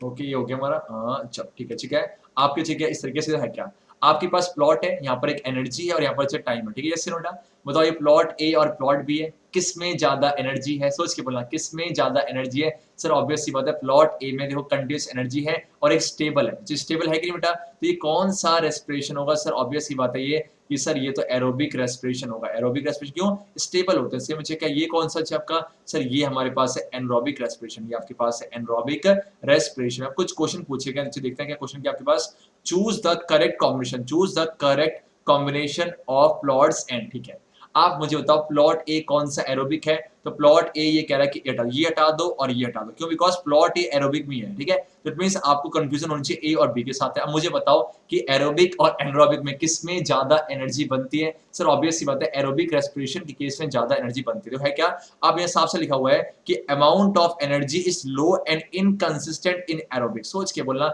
एरोबिक के केस में क्या अमाउंट ऑफ एनर्जी कम होती है, ऑब्वियस बात नहीं होती है, सर मुझे पता कि एरोबिक के केस में अमाउंट ऑफ एनर्जी ज्यादा है, it means amount of energy is high और साथ में कंसिस्टेंट होते हैं in aerobic and low in anaerobic, it means देखो दिख रहा है ये कंसिस्टेंट है कि नहीं बेटा है, पर लेकिन ये फ्लक्चुएट होते जा रहा होता है, इट मींस आपका B is the right answer है। तो हमेशा जब भी फंस जाओ ना क्वेश्चन पे, मैं क्या कर रहा हूं, देखो मैं एलिमिनेट कर रहा हूं, मुझे इतना पता सर, मुझे एक बार पता था कि सर कि एरोबिक में ज्यादा एनर्जी बनता है, आपका एरोबिक में ज्यादा एनर्जी बनता है और आपका जो है एनरोबिक में कम है, मैं उसी बात को पकड़े और इस क्वेश्चन को मैं लपेट दिया, दैट्स इट। ज्यादा पढ़ने से मार्क्स नहीं आते, स्मार्टनेस होनी चाहिए, क्या होनी चाहिए स्मार्टनेस, जो कि हमारे बच्चे कूट के भरी पड़ी है। अब बढ़ते हैं आज के नेक्स्ट क्वेश्चन की तरफ, मुझे बताओ the characteristic process observed in anaerobic respiration, anaerobic respiration पे क्या पहला बोलो क्या है, प्रेजेंस ऑफ ऑक्सीजन, शर्म ही नहीं है इसको। एनारोबिक रेस्पिरेशन की बात कर रहा हूं, प्रेजेंस की बात कर रहा हूं, बदतमीज हटा दो। सेकंड बच्चे क्या, रिलीज ऑफ CO2। यस बच्चे में देखा हुआ है कि सर आपका CO2 बनता है। देन बच्चे क्या, रिलीज ऑफ एनर्जी, ऑब्वियस सी बात है, चाहे एरोबिक हो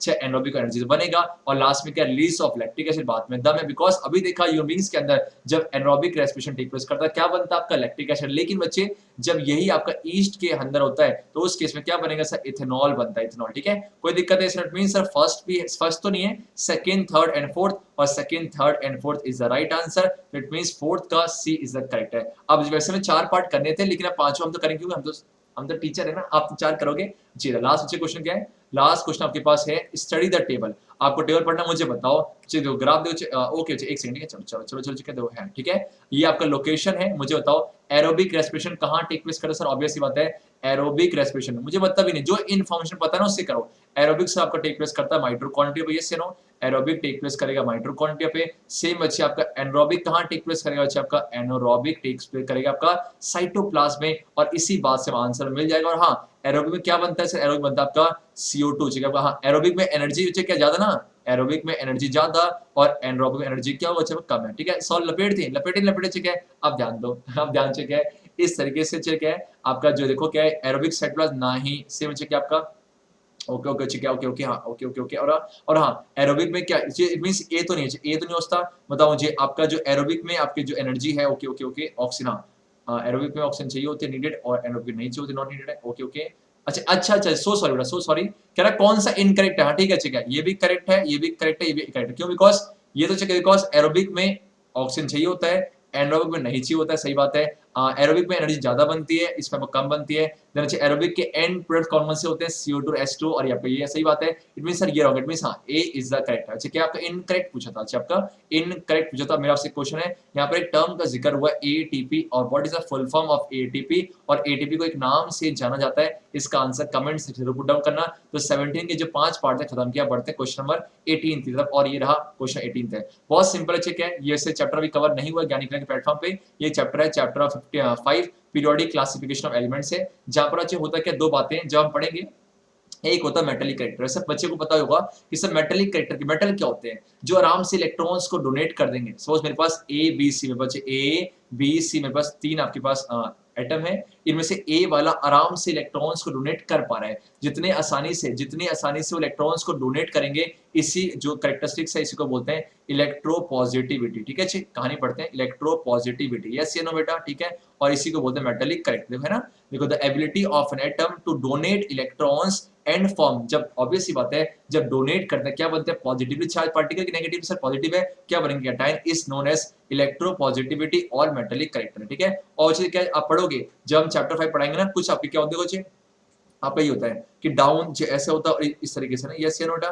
जो ये होता है इसे बोलते हैं क्या? इसे बोलते हैं इसे बच्चे क्या ऊपर नाम है ग्रुप, इसे ग्रुप बोलते हैं। सेम इसे क्या बोलते हैं? पीरियड। हम पढ़ेंगे, ठीक है, इसे पीरियड का नाम, ठीक है। मॉडर्न जो आपका मॉडर्न पीरियड टेबल है ना, आपका ग्रुप्स, और आपके जो आपके हॉरिजॉन्टल है, जो आपके ये जो वर्टिकल है, इसे नाम देंगे बोलो ग्रुप्स का, ये ग्रुप्स का है। और आपके जो हॉरिजॉन्टल है इसे क्या बोलते हैं? आपका पीरियड्स, यस या नो बेटा? यस एग्जैक्टली, ठीक है। 18 ग्रुप्स हैं, 18 ग्रुप्स हैं और 7 पीरियड है। 18 ग्रुप्स और 7 पीरियड है। मुझे ऐसे में क्या कर ध्यान रखना, जब हम डाउन दी ग्रुप जाते हैं, जिन बच्चों ने पढ़ रखा है, जो नहीं पढ़ा ना, अगर आपको नहीं समझ छोड़ दो बेटा, बाद में जो चैप्टर करोगे ना ज्ञानी के प्लेटफॉर्म पे तो आप कर पाओगे, ठीक है। जब डाउन दी ग्रुप जाएंगे, जब डाउन दी ग्रुप जाते हैं तो एटॉमिक साइज बढ़ता है। डाउन दी ग्रुप जाने पर एटॉमिक साइज क्या होता है? बढ़ता है। और इसी एटॉमिक साइज, ठीक है, एटॉमिक साइज के बढ़ने की वजह से, एटॉमिक साइज के बढ़ने की वजह से आपके मेटेलिक कैरेक्टर बढ़ जाता है। तो ये लिखा है down the group metallic character increases, क्यों? Due to the increase in atomic size and across. तो चीज क्या है, जब आप डाउन दी ग्रुप जाओगे ना, डाउन दी ग्रुप जाओगे, ध्यान रखना एटॉमिक साइज बढ़ा। एटॉमिक साइज के बढ़ने की वजह से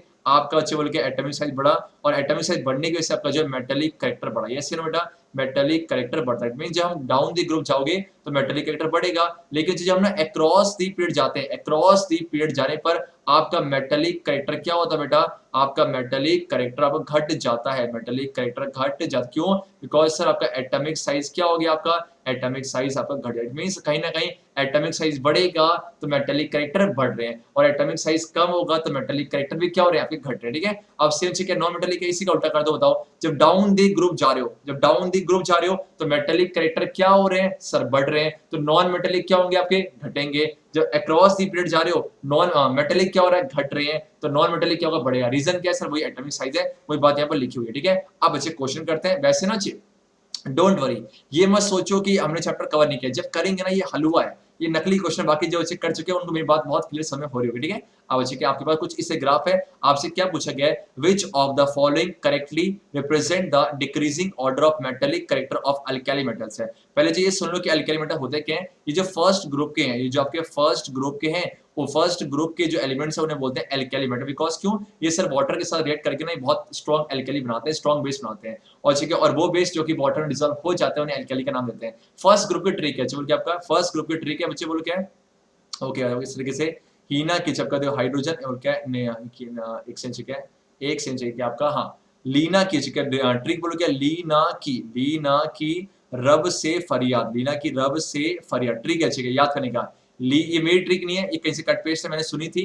लीना की रब से फरियाद, लीना की रब से फरियाद, लीना की रब से फरियाद है, लेकिन जब ज्ञानी कीड़ा के प्लेटफॉर्म में कराऊंगा तो कुछ अपनी ट्रिक बनाऊंगा, अभी तो सिर्फ कट पेस्ट किया है। ली से क्या, लिथियम, Na सोडियम, के से पोटेशियम, Rb से रूबिडियम, ठीक है, Cs से आपका सीशियम, Fr से फ्रेंशियम। मुझे बताओ डाउन दी ग्रुप जा रहे हो, डाउन दी ग्रुप जाएगा तो आपका एटॉमिक साइज क्या होगा, अभी पढ़ा है, डाउन दी ग्रुप जाने पर एटॉमिक साइज क्या होगा बेटा, बढ़ेगा। एटॉमिक साइज बढ़ेगा तो आपकी मेटेलिक कैरेक्टर क्या होती है सर, मेटेलिक करेक्टर, अभी आपने बताया सर मेटेलिक करेक्टर भी बढ़ जाती है, ठीक है। अगर जिन्होंने पढ़ा भी नहीं है ना आराम से कर लोगे, साफ सा हिंट दिया हुआ आपको। मैं कह रहा हूँ सीबीएसई ने इस बार आपके ऊपर बहुत प्यार दिखाया है कि एटॉमिक साइज बढ़ेगा, मेटेलिक करेक्टर बढ़ेगा। मुझे बताओ सबसे ज्यादा एटॉमिक साइज किसका, फ्रेंशियम का, तो सबसे ज्यादा रिएक्टिव कौन होगा, सबका फ्रेंशियम, ठीक है। यहाँ पढ़ते हैं, आप साफ साफ बोला बताओ कौन सा डिक्रीजिंग ऑर्डर है, तो सबसे ऊपर कौन सा, क्या है, Fr की बात तो करी ना, Fr की बात तो करी ना, हटा दो, चाहिए मुझे क्या है, सबसे देखो सबसे ज्यादा साइज किसका, Cs का ना, सबसे पहले Cs होगा, उसके बाद Rb होगा, उससे कम क्या होगा K, उससे कम आपका Na, और उससे कम Li। क्यों, बिकॉज सर आप देखो यहां से यहां जाने पर एटॉमिक साइज बढ़ेगा, एटॉमिक साइज बढ़ेगा, सेम एटॉमिक साइज बढ़ेगा तो मेटेलिक कैरेक्टर बढ़ेंगे, पर वो डिक्रीजिंग पूछा, इट मींस कौन सा, ढूंढो आप सॉल्यूशन, और ये है correct, it means C is the correct answer. Reason क्या मिला कि सर एटॉमिक साइज बढ़ेगा तो मेटेलिक कैरेक्टर बढ़ेगा। अब बढ़ते हैं इसके सेकंड पार्ट की तरफ। सेकंड क्या है, hydrogen is place along with alkali metals है। तो देखो लीना की, अगर बात करो लीना की रब से, लीना की रब से फरियाद, अच्छा बात करो इसमें एक खास बात है, इन सब के वैलेंस इलेक्ट्रॉन्स 1 होते हैं, इन सब के बच्चे सेम ग्रुप में है, तो आप पढ़ोगे सेम ग्रुप में होते हैं तो वैलेंस इलेक्ट्रॉन्स क्या होते हैं सर, वैलेंस इलेक्ट्रॉन सेम है। अगर वैलेंस इलेक्ट्रॉन सेम 1 है ना, तो 1 वाले क्या करते हैं, इलेक्ट्रॉन्स को डोनेट करते हैं। तो ऐसे ही कह रहा है कि देखो हाइड्रोजन अच्छे, हाइड्रोजन की पोजीशन फिक्स नहीं हो पाती, देखो hydrogen is place along the alkali metals in the modern periodic table है, तो it shows non metallic character है। आप देखोगे हाइड्रोजन जो है बीच के बिच्छू की तरह काम करते हैं, कभी कभार ये मेटल के साथ चले जाते हैं, कभी कभार ये मेटल की तरह बिहेव करते हैं, कभी कभार बच्चे किसकी तरह बिहेव करते हैं, आपके नॉन मेटल। तो रीजन पूछ रहा है कि बताओ ठीक है हाइड्रोजन नॉन मेटल की तरह प्रॉपर्टी दिखाता है, लेकिन उसके बाद उसे मेटल की जो आपका एल्कली मेटल जहां पर है वहां क्यों रखा गया है, सोच के बोला अगर ये एल्कली मेटल क्यों, बिकॉज ये एक इलेक्ट्रॉन्स को डोनेट करके क्या बन जाते हैं, पॉजिटिव आयन बनते हैं, बिकॉज देखा हमने कि सर Na प्लस बन जाता है, K प्लस बनता है। सेम मुझे क्या कह रहा है कि क्या रीजन है, तो सेम वही है, अगर ये ऐसा कर रहा है तो पक्का हाइड्रोजन भी ऐसा कर रहा होगा, अगर ये ऐसा कर रहा है तो पक्का हाइड्रोजन भी ऐसा कर रहा है, तभी तो हाइड्रोजन को यहाँ रखा गया। ये सीन बेटा, इसका मतलब क्या है, hydrogen has 1 electron and readily lose electron to form negative ion, तो नहीं बचे,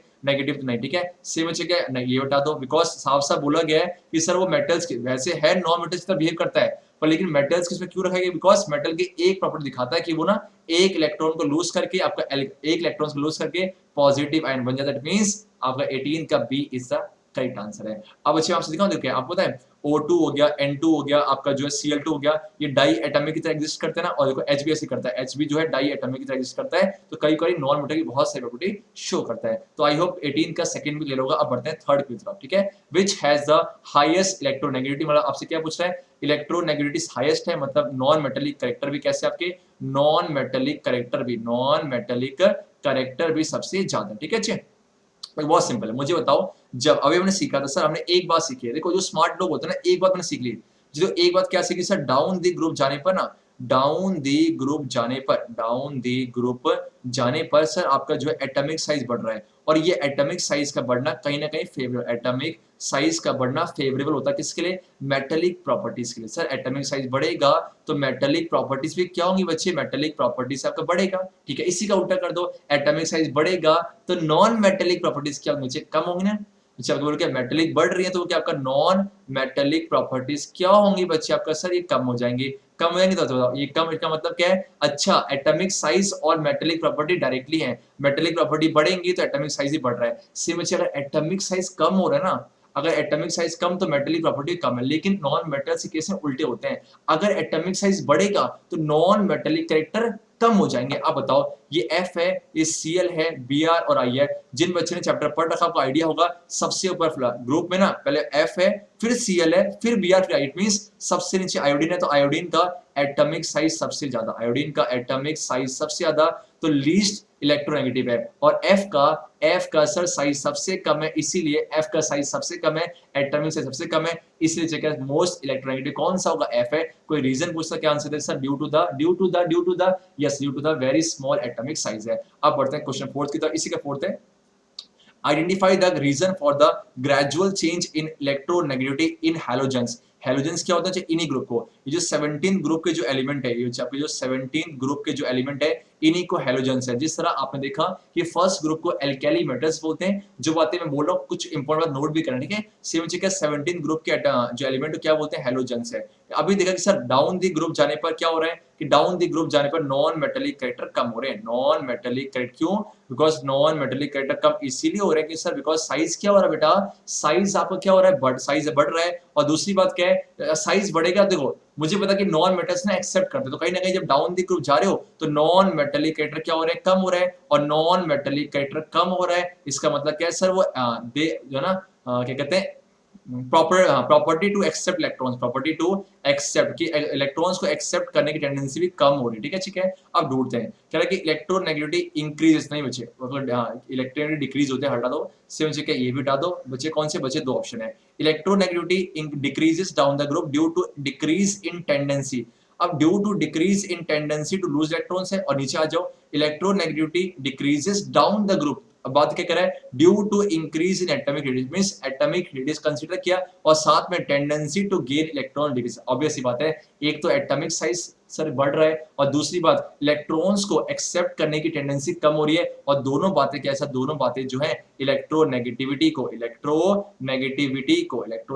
आपको जो सेट करती है, यस या नो बेटा, यस या no, yes because electronegativity decrease क्यों हो रही है, पहली बात तो साइज बढ़ रहा है, और दूसरी बात इलेक्ट्रॉन्स को एक्सेप्ट करने की टेंडेंसी कम हो रही है। अब बढ़ते हैं आज के नेक्स्ट क्वेश्चन की तरफ, है बहुत सिंपल, ठीक है। आपसे क्या कह रहा है, which of the following reason correctly justify that fluorine has smaller atomic radius than lithium। ठीक है, fluorine has, फ्लोरीन से देखो, अगर आप बच्चे फ्लोरीन है, फ्लोरीन का एटॉमिक नंबर कितना होता है सर, फ्लोरीन का एटॉमिक नंबर होता है आपका 2 और 7, 9 होता है, इसका Z कितना 9 है, और इसके आउटर मोस्ट में कितने इलेक्ट्रॉन 7 है। जो बच्चे चैप्टर कर चुके हैं, बहुत इजी चैप्टर 5 चुके हैं, जिनके आउटर मोस्ट में 7 इलेक्ट्रॉन्स है ना, उसका ग्रुप नंबर क्या है, उसके ग्रुप नंबर है 17 है। सेम बच्चे कि आपके पास लिथियम है, लिथियम का बच्चे बोल गया, लिथियम का एटॉमिक नंबर कितना चपका, लिथियम का एटॉमिक नंबर है 2 और 1, यस 2 और 1 है। इसका मतलब सर ये कौन से ग्रुप से, सर ग्रुप फर्स्ट है। लेकिन इन दोनों में एक बात सेम क्या है, इन दोनों में सेम बात ये कि सर ये दोनों के दोनों सेम पीरियड से हैं, दोनों के दोनों सेम पीरियड से हैं। सर आपको कैसे पता चला, बहुत सिंपल है बेटा, कितनी शेल लगी,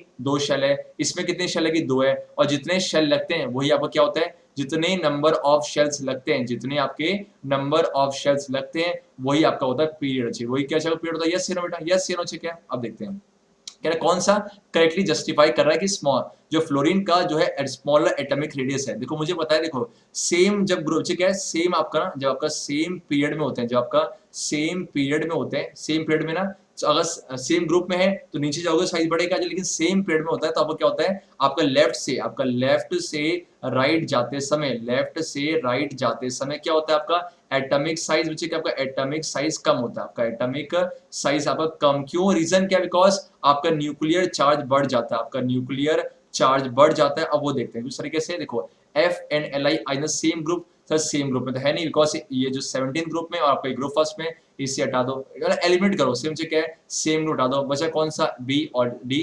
F and Li are same period है, ये भी सेम पीरियड है। आगे atomic size increases across the period, increase तो नहीं होता बेटा, इंक्रीज तो नहीं होता, क्या होता है आपका, यस डिक्रीज होता है, कहा ना, देखो सेम पीरियड में लेफ्ट से राइट जाने पे एटॉमिक साइज क्या होता है, decrease, it means sir decrease क्या आपका sir D is the right answer है। बाकी बच्चे मेरी रिक्वेस्ट है, अगर आपको लग रहा है इसमें कंफ्यूजन, अगर आपको कंफ्यूजन लग रही है, जब मैं ज्ञानिकीडा के प्लेटफॉर्म में चैप्टर 5 कराऊंगा ना तो आपको इजी लगेगा इसको स्टार बनना।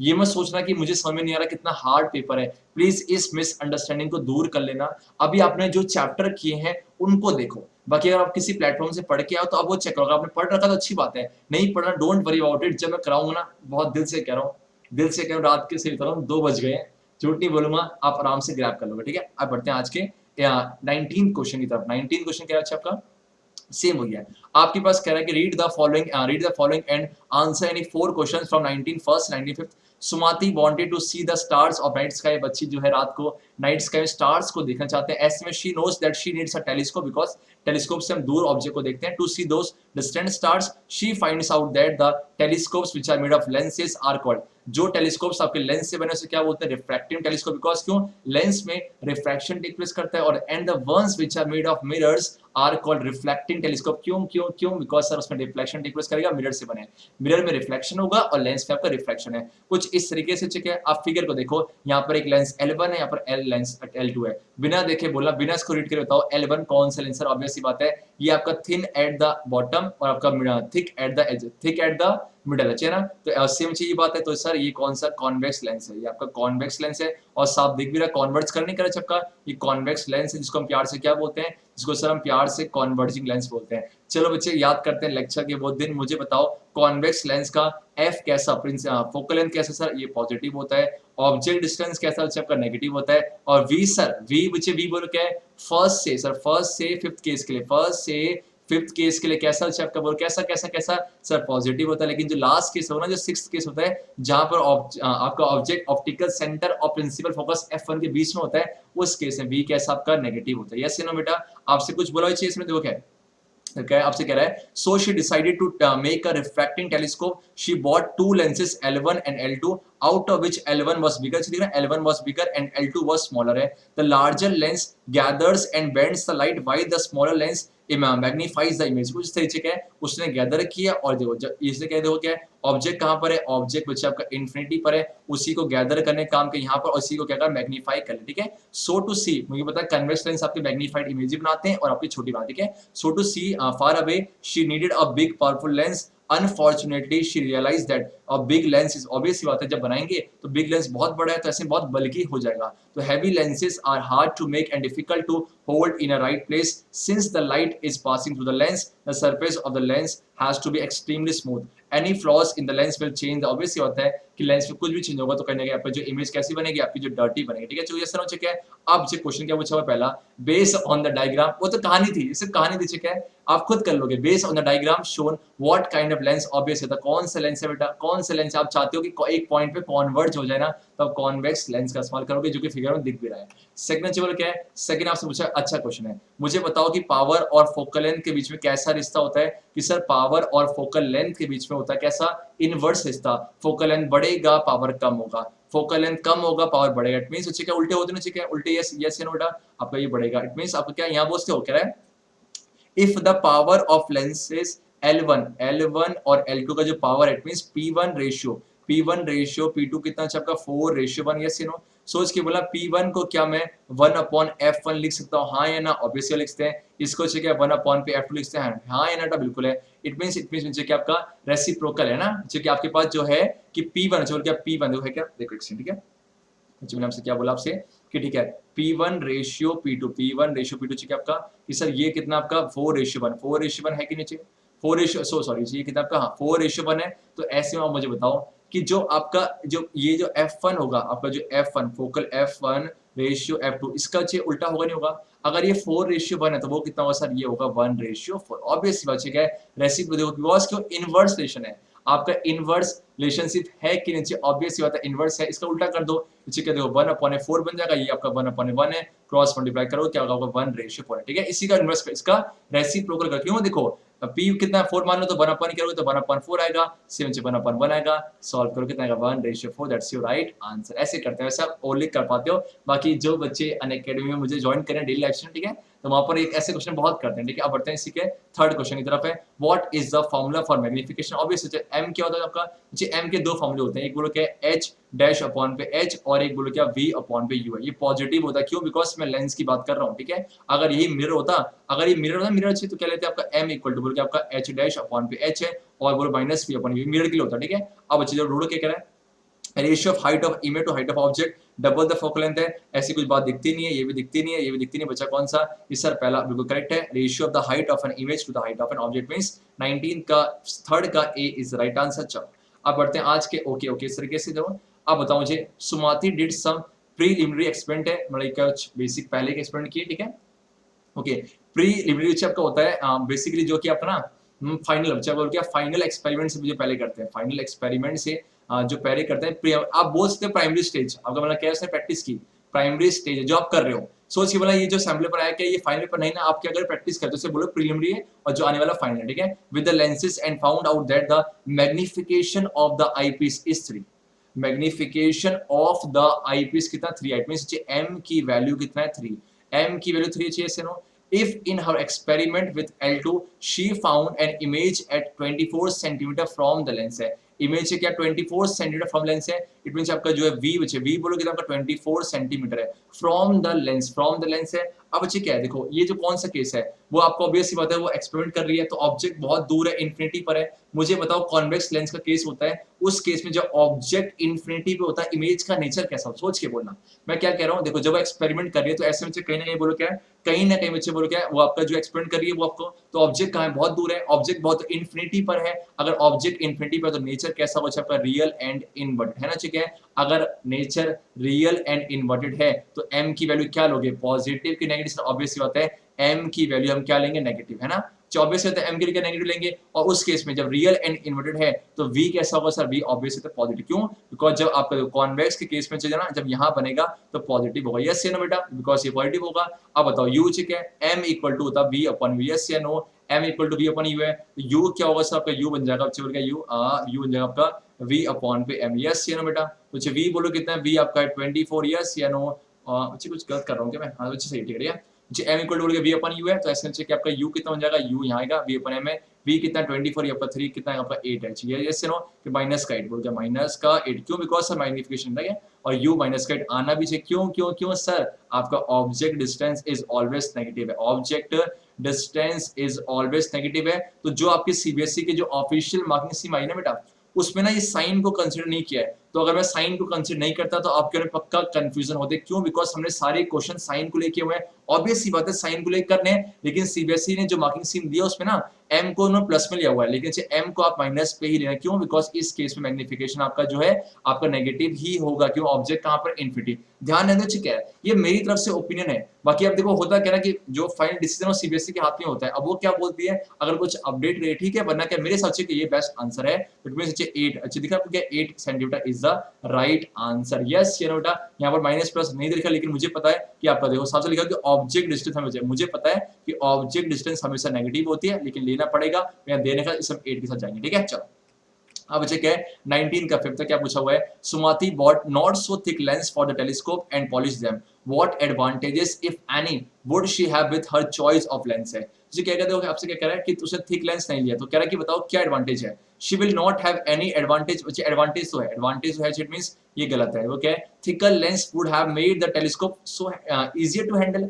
थिकर से बच्चे क्या इजियर होगा, नहीं बच्चे क्या देन बच्चे क्या not so thick lens would not make the telescope very heavy and also allow considerable amount of lens light to fall, last के not so thick lens will give her more magnification, okay, thick lens check second, ठीक है, कौन सा क्या कह रहा है, would she have with her choice of lens, what advantage if had, okay, what not so thick, ठीक है अच्छा एक सेकंड, ठीक है, हाँ जी ठीक है चलिए क्या देखो लिखा है ना, not so thick lens would not make, सही कह रहा है, अगर थिक नहीं लेगा तो उसको टेलीस्कोप हैवी नहीं होगा, it means C is the right answer, yes या नो बेटा, not so thick lens would not make the telescope very heavy and also allow okay, it means हाँ C is the, जैसे क्या C is the correct answer, ठीक है, agree सोचिए, yes या agree no, yes yes C is the right answer, ठीक है। अब बढ़ते हैं आज के नेक्स्ट क्वेश्चन की तरफ और ये है 20th है। अब 20th से मुझे क्या कितने पार्ट है आपके, 5 पार्ट है, जहां बच्चे क्या है ये चैप्टर 13 से पूछा गया है, जो कि आपका सोलिनॉइड है। मुझे पता कि आप सभी को सोलिनॉइड की कंप्लीट इन्फॉर्मेशन है। बेसिकली कॉइल होता है, इसको हम एक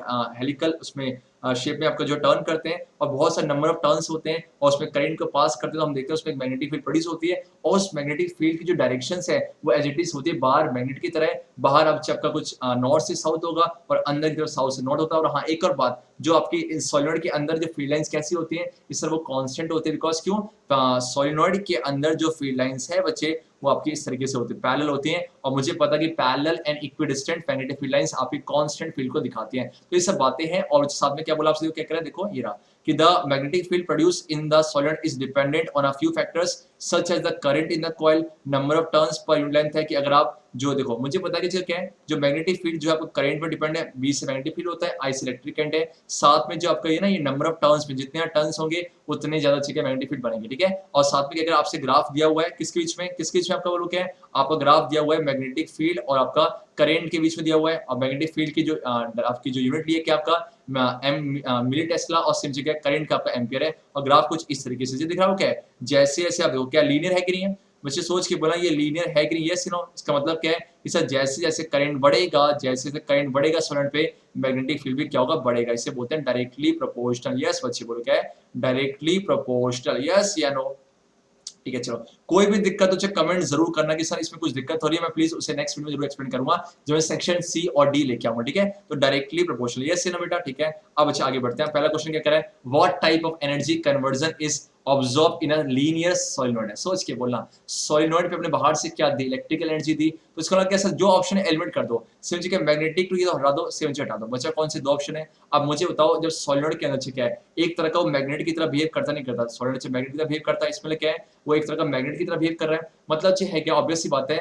अब वो सोलिनॉइड ना, अब सोलिनॉइड जो है वो आपका मैग्नेटिक, आपका जो है जैसे आपने बाहर से इलेक्ट्रिकल एनर्जी दिया, जैसे बच्चे बाहर से क्या दिया आपने, इलेक्ट्रिकल एनर्जी दिया। अब बच्चे वो है ना, अब वो जो है मैकेनिकल वर्क कर सकता है, अब वो फोर्स एक्सर्ट कर सकता है। वो बिकॉज मैग्नेट की तरह बन गया, तो जो भी आपका नॉन जो कि मैग्नेटिक सब्सटेंस है ना, उसमें फोर्स लगा सकता है, वो वर्क कर सकता है, मैकेनिकल वर्क कर सकता है। इट मींस कहीं ना कहीं क्या किया, उस मैग्नेट में इलेक्ट्रिकल एनर्जी से मैकेनिकल एनर्जी स्टोर हो गई है। आप इससे कंफ्यूज हो सकते हैं कि सर इलेक्ट्रिकल टू मैग्नेटिक बना क्यों, पहले आपने इलेक्ट्रिकल दिया मैग्नेटिक बिहेव कर, नहीं बच्चे, जैसे ही वो आपका इलेक्ट्रिकल एनर्जी दिया तो मैग्नेट बन गया ना, अब वो मैकेनिकल वर्क कर सकता है। So it means C is the correct answer है। ये बड़ी लेवल की बातें हैं, ये क्लास 12 में पढ़ोगे इसके बारे में। इट मींस 20th का फर्स्ट जो है 21st का सी इज द करेक्ट आंसर। ये एक आध कुछ क्वेश्चन ऐसे होते हैं जिन पे बहुत अच्छे कंसेप्ट लगते हैं। ठीक है, अब बढ़ते हैं आज के सेकंड की तरफ है। बार बार कह रहा हूं कि अगर एक भी क्वेश्चन डाउट हो प्लीज कमेंट जरूर करना। जब मैं सेक्शन सी और डी लाऊंगा ना, तो उन सभी कमेंट्स के आंसर उस जो है सी और डी की वीडियो में लाऊंगा। ठीक है, चलो कह रहा कि भैया क्या होगा अगर मैं सॉफ्ट आयरन बार को इनसाइड का जो है सोलिनॉइड के अंदर इंसर्ट कर दूं। ऑब्वियस बात है सर, सॉफ्ट आयरन बार जो होता है उसमें कुछ अपनी फेरोमैग्नेटिक प्रॉपर्टी होती है, जिसके से क्या मैग्नेटिक फील्ड और बढ़ जाएगी। तो क्या है, the bar will be electrocuted resulting in short circuit, नहीं, the bar will be magnetise as long as there is clear. Obvious क्या है कि सर आपका जो है वो बार ना वो मैग्नेटाइज हो जाएगा जब तक इलेक्ट्रिक करंट है। और ऐसे मैग्नेट को क्या बोलेंगे, टेम्पोररी मैग्नेट। यस या नो चे, यस या नो। और हाँ, कहीं ना कहीं इंटरनल मैग्नेटिक फील्ड बढ़ जाए, क्यों, बिकॉज उसकी अपनी खुद की मैग्नेटिक फील्ड होती है। अब बढ़ते हैं इसके थर्ड की तरफ है, the magnetic field inside lines produce inside the solenoid are similar to that of, कैसे होती है सर, एग्जैक्टली बोलो क्या आपका कि सर बार मैग्नेट की तरह straight current carrying conductor, circular current tube और इलेक्ट्रोमैग्नेट है। सर ऑब्वियस सी बात है, क्या आपका बोलो क्या आपका क्या, yes bar magnet, A is the right answer है। मैंने पढ़ा भी हुआ है कि सर आपके जो सोलिनॉइड है वो इसकी फील्ड लाइंस आपके बार मैग्नेट को रिजेंबल करती हैं। अब बढ़ते हैं फोर्थ, इसी के फोर्थ की तरफ। ठीक है, चलो फोर्थ क्या कह रहा है आपसे, ओके जो क्या है, after analysing the graph a student, मुझे तो ग्राफ कैसा है, ऐसा ग्राफ कुछ इस तरीके से था, आपका स्टेट आ रहा था, मतलब कि कहीं ना कहीं जो बी और आई कैसे आपके डायरेक्टली प्रोपोर्शनल है करंट के, डायरेक्टली प्रोपोर्शनल है किसके बच्चे, करंट के ना। इसी बात को ढूंढो, आपको आंसर जरूर मिलेगा। पहला कह रहा है कि बताओ कि जो इनवर्सली काट दो, सेम बच्चे क्या आपका, ओके अब ये कह रहा है इंडिपेंडेंट काट दो बच्चे, दो ऑप्शन है, ये भी डायरेक्टली ये भी डायरेक्टली है। फर्क किस चीज का है सर, यहाँ पर स्क्वायर है, बदतमीज है, शर्म ही नहीं है इसको, क्या स्क्वायर हो सकता, नहीं बच्चे क्या है, it means only second only is the right answer, second only is the okay हाँ ये अच्छा डी इज द, तो डी आपका second only is the right answer. ठीक है, तो देखो जेन्युइन बातें हैं, बातें कुछ रटनी नहीं है, जेन्युइन बातें साफ साफ दिख रहा है कि सर जब मैंने वी और जब मैंने ओम्स लॉ पढ़ा था, वी और आई है, तो वहां भी ग्राफ कुछ ऐसे ही आया था, वही कहना चाहते वी और आई प्रोपोर्शन होते हैं, वही बात यहाँ कह रहे हैं। ठीक है, अब बढ़ते हैं आज के इसी के फिफ्थ पार्ट की तरफ, क्या है, ओके ग्राफ से कह रहे हैं ग्राफ आपके सामने, from the graph deduce which of the following statement is correct, कौन सा करेक्ट है। For a current of 0.8 ampere, 0.8 ampere चाहिए रहा, इस करंट के लिए कह रहा है कि होता मैग्नेटिक फील्ड कितने 13 मिली टेस्ला, और ये कुछ इस तरीके से चेक करो बेटा, चेक करते हैं। हाँ ये बात तो सही कह रहा है, बात तो सही कह रहा है, मींस सर बात में दम है, बात में दम तो है, चलिए क्या सर ये ट्रू लग रहा है मुझे, ट्रू है। आगे चेक कर लो, फॉर लार्जर करंट्स, मुझे करंट को बढ़ा रहे हो तो क्या मैग्नेटिक फील्ड लाइंस नॉन, ना ना ना ना मुझे दिख रही है मैग्नेटिक नहीं, ठीक है सलीनियर है, आपका रॉन्ग है, सेम है, क्या है। For a current of 0.8 ampere, 0.8 ampere कह रहा है कि 1.3 नहीं भैया, 1.3 कैसे होता है सर, ये तो आपका 13 है, क्या है तो ये रॉन्ग है। लास्ट में क्या कह रहा है, there is not enough information, भैया इतनी सारी इन्फॉर्मेशन है, कह रहा है कि 0.8 साफ साफ दिया बेटा, 0.8 में फील्ड लाइन निकाल, दैट मींस ये भी गलत है, मींस आपका 20th का ए इज द करेक्ट है। तो इस तरीके से बच्चा लोग हमारा सेक्शन ए यहीं पर होता है। आप नोटिस कर रहे हो सेक्शन ए में क्वेश्चन अच्छे हैं, सेक्शन ए में क्वेश्चन तभी कर पाओगे जब आपने अच्छी खासी एनसीईआरटी पढ़ रखी होगी, जब आपने एनसीईआरटी के हर एक टर्म को क्लियर कर रखा, बिकॉज मैं बार बार कह रहा हूँ कि पहले ये होता था कि मोटे मोटे टॉपिक उठ के आते थे, इलेक्ट्रिक मोटर, डाइजेस्टिव सिस्टम, लेकिन अब ऐसा नहीं रहा है। जब तभी बच्चे आपने देखा होगा, जब मैं लेक्चर करवाता हूँ बच्चे कहते हैं सर प्लीज एक शॉर्ट में खत्म कर दो, बेटा मैं कर तो दूंगा लेकिन जो बेनिफिशियल नहीं है, बिकॉज आपको हर एक चीज पढ़नी पड़ेगी, क्लास 10 के साथ साथ बाकी बहुत सारे बच्चे कंप्यूटर एग्जाम में देंगे, तो ऐसे आपको दिक्कत ना हो, इसलिए हर एक चीज कवर करके चलते हैं। अब बच्चे आगे बढ़े, अब आगे बढ़ते हैं, अब हम आ गए सेक्शन बी की तरफ, अब हम सेक्शन बी को स्टार्ट करते हैं, है क्या पहला क्वेश्चन, बाइल जूस, अब सेक्शन जी करेंगे, ठीक है, आप ये 2 मार्क्स के हैं। Bile juice does not have any digestive enzyme but still plays a significant role in the process of digestion है, जस्टिफाई द स्टेटमेंट। और देखिए सेकंड कह रहा है बर्ड्स और मैमल्स में आपका जो लेफ्ट और राइट साइड जो हार्ट का सेपरेट होता है, रीजन दो। बहुत सिंपल है, चैप्टर 6 से पूछा गया है। मुझे पता कि सर बाइल जूस में एंजाइम्स नहीं होते, लेकिन अच्छे बाइल जूस क्या करता है, देखो बड़े बड़े जो ना फैट को, बड़े बड़े फैट के जो ग्लोब्यूल्स हैं उसको छोटे छोटे, ये आपका लार्ज, आपके जो लार्ज फैट ग्लोब्यूल्स हैं, लार्ज फ्लैट ग्लोब्यूल्स को जो है स्मॉल ग्लोब्यूल्स में कन्वर्ट करता है, और इसी प्रोसेस को क्या बोलते हैं, इसी प्रोसेस को हम इमल्सिफिकेशन का नाम देते हैं। जैसे इमल्सिफिकेशन करेगा ना, उसके बाद जब स्मॉल इंटेस्टाइन इसको डाइजेस्ट करेगा तो बहुत इजी हो जाता है। मुझे बोलो क्या इसका आंसर क्या है, देखो बाइल जूस का पीएच है, पीएच 7 से 8 सोच के बोला, 7 से 8 कैसा पीएच है, एल्कलाइन, यस सोच क्या है, ओके ओके ठीक है, मेक्स द अच्छा ठीक है। तो जो आपका स्टमक से खाना, जो कि स्टमक से, बिकॉज स्टमक में HCl होता है, तो स्टमक से जो एसिडिक खाना आ रहा है उसको एल्कलाइन बना देगा, ताकि for the action of pancreatic enzymes, because pancreatic जो एंजाइम्स हैं ये आपके एल्कैलिन पीएच पे काम करते हैं, ये आपके एल्कैलिन पीएच में ज्यादा इफेक्टिव होते हैं। और जब आपका जो छोटे बन गए, ठीक है, साथ देखो पहली बात तो इसने पीएच मेंटेन कर दिया, दूसरी बात क्या करेगा सर, पीएच मेंटेन करेगा तो पैंक्रियाटिक जो एक्ट करेगा, एक्ट करेगा, और देन ठीक है बाइल जूस, आपका बाइल सॉल्ट जो है या बाइल जूस है वो बड़े बड़े फैट ग्लोब्यूल को छोटे कन्वर्ट करेगा, तो इससे कहीं ना कहीं एंजाइम की एफिशिएंसी को बढ़ा देगा।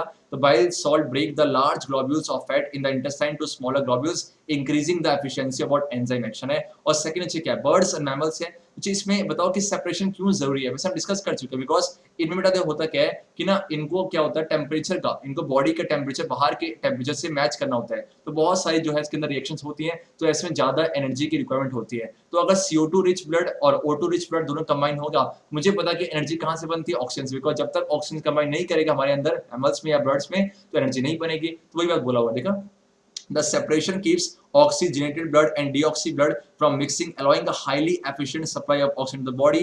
This is useful in animals that have high energy needs like birds and mammals which constantly use energy to maintain their body temperature. Yes बच्चे, तो एनर्जी की रिक्वायरमेंट भी ज्यादा है और साथ ही बच्चे क्या है सेपरेट करना भी जरूरी है। अब बच्चे बोलो कि आप क्या, अब हम करते हैं उसके 22nd question, state the events occurring during the process of photosynthesis है। मुझे पता है फोटोसिंथेसिस वो प्रोसेस है जहां पर ऑटोट्रॉफ्स आपके रॉ मटेरियल्स का इस्तेमाल करके फूड को प्रिपेयर करता है, और कह रहा है कि बताओ कि जो इसमें स्टेप्स हैं वो क्या कंटिन्यूअसली होते हैं, यस हम पढ़ते हैं।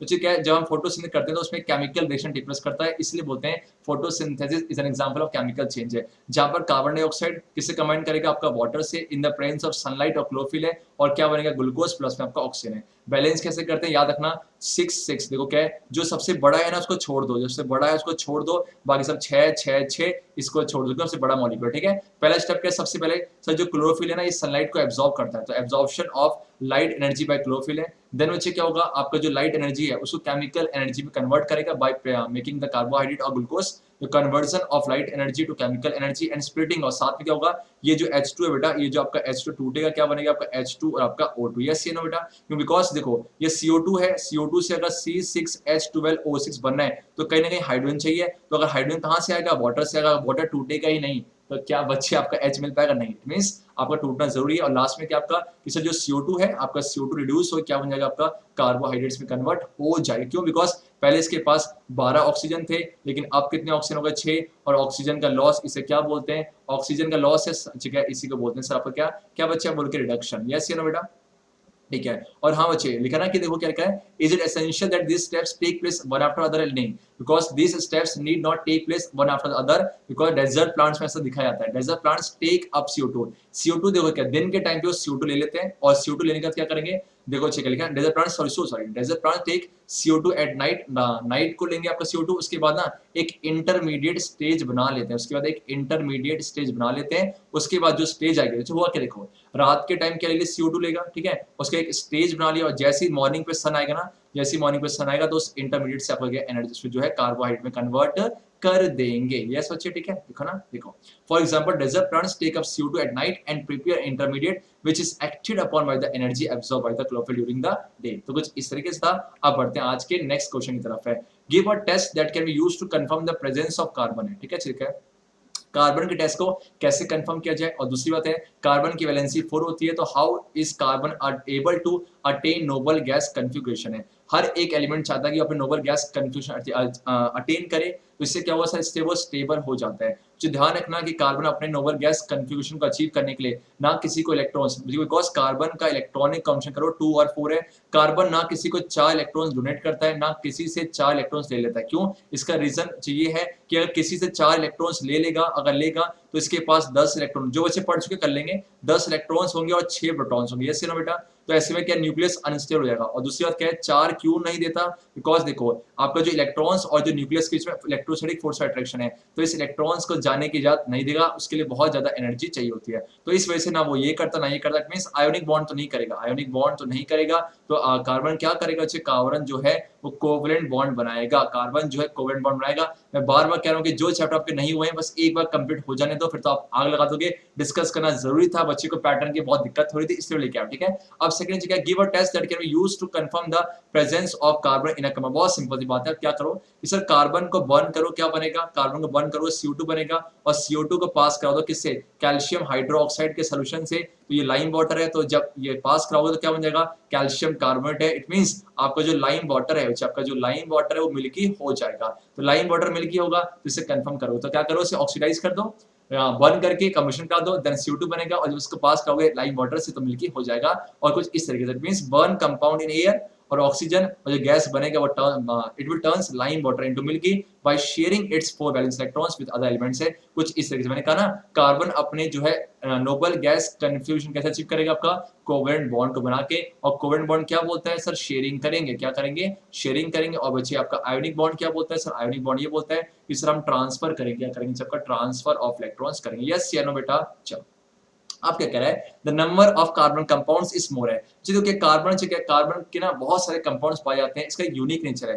पहली बात क्या है? Due to self linking ability है। इसका मतलब क्या है? इसका मतलब है कैटिनेशन है। कार्बन क्या करता है? कार्बन जो है ना, कार्बन अपने कार्बन से जुड़ के, कार्बन कार्बन से डबल बॉन्ड जुड़ता है, कार्बन कार्बन से ट्रिपल बॉन्ड बनाता है, और जुड़ के लंबी लंबी लंबी चेन बनाते हैं, और इसी को बोलते हैं कैटिनेशन। दूसरी बात क्या है? कार्बन की वैलेंसी 4 है, तो इसका मतलब क्या है? कार्बन के पास 4 वैलेंस इलेक्ट्रॉन्स है, तो 4 मोनोवैलेंट जिसकी वैलेंसी 1 होती है, उनसे जुड़ के साथ कॉम्प्लेक्स मॉलिक्यूल बना सकता है। तो ये यूनिक एबिलिटी है। पहला पॉइंट क्या है? पहले पॉइंट को बोलते हैं कैटिनेशन है, और दूसरे को बोलते हैं टेट्रावैलेंसी है, ठीक है। मैं रिक्वेस्ट कर रहा हूं आपसे कि अगर आपको इसमें दिक्कत हो रही ना, बस मुझे एक बार चैप्टर करा देना, बाकी आपके जो चैप्टर हो चुके हैं आप उसको देखो। आपको देखो ये ना, ये बस प्लीज बच्चे बार बार कह रहा हूँ कि वो मत लेना कि सर यार इतना टफ आता है पेपर, ऐसा नहीं चाहिए। आपने अभी टॉपिक पढ़ा नहीं है, जब पढ़ोगे तो इसे ग्रैब कर लोगे, बाकी जिन्होंने पढ़ लिया वो तो लपेट लेंगे। आप करते हैं आज के 24th क्वेश्चन है आपके पास कुछ इस तरीके से जो है, the following observations were made by student on treating 4 metals हैं, P Q R S, 4 metals हैं और रिएक्शंस है। यस या नो बेटा? ठीक है। आप कुछ क्वेश्चन पूछे हुए हम करते हैं, बहुत सिंपल है। मुझे बताओ P एक मेटल है, Q आपका है, R आपका S है। जब P को Mg में डाला तो नो रिएक्शन, इट मींस क्या P Mg को डिस्प्लेस कर पाया? नहीं कर पाया, इट मींस P Mg को डिस्प्लेस नहीं कर पाया। Q ने कर दिया, मुझे कह रहा Q ने कर दिया, इट मींस कहीं ना कहीं, और इसने भी नहीं करा, इसने करा। तो अगर आपसे बोलो कि जब P ने आपको इसको इससे कराया, इससे कराया, इससे कराया और इससे कराया, यहाँ से एक आइडिया मिल गया सर कि अगर बात करो P Q R S सबसे ताकतवर कौन है, कि सर Q ने जो काम P नहीं कर पाया, जो काम R नहीं कर पाया, जो काम S नहीं कर पाया, वो काम किसने कर दिया?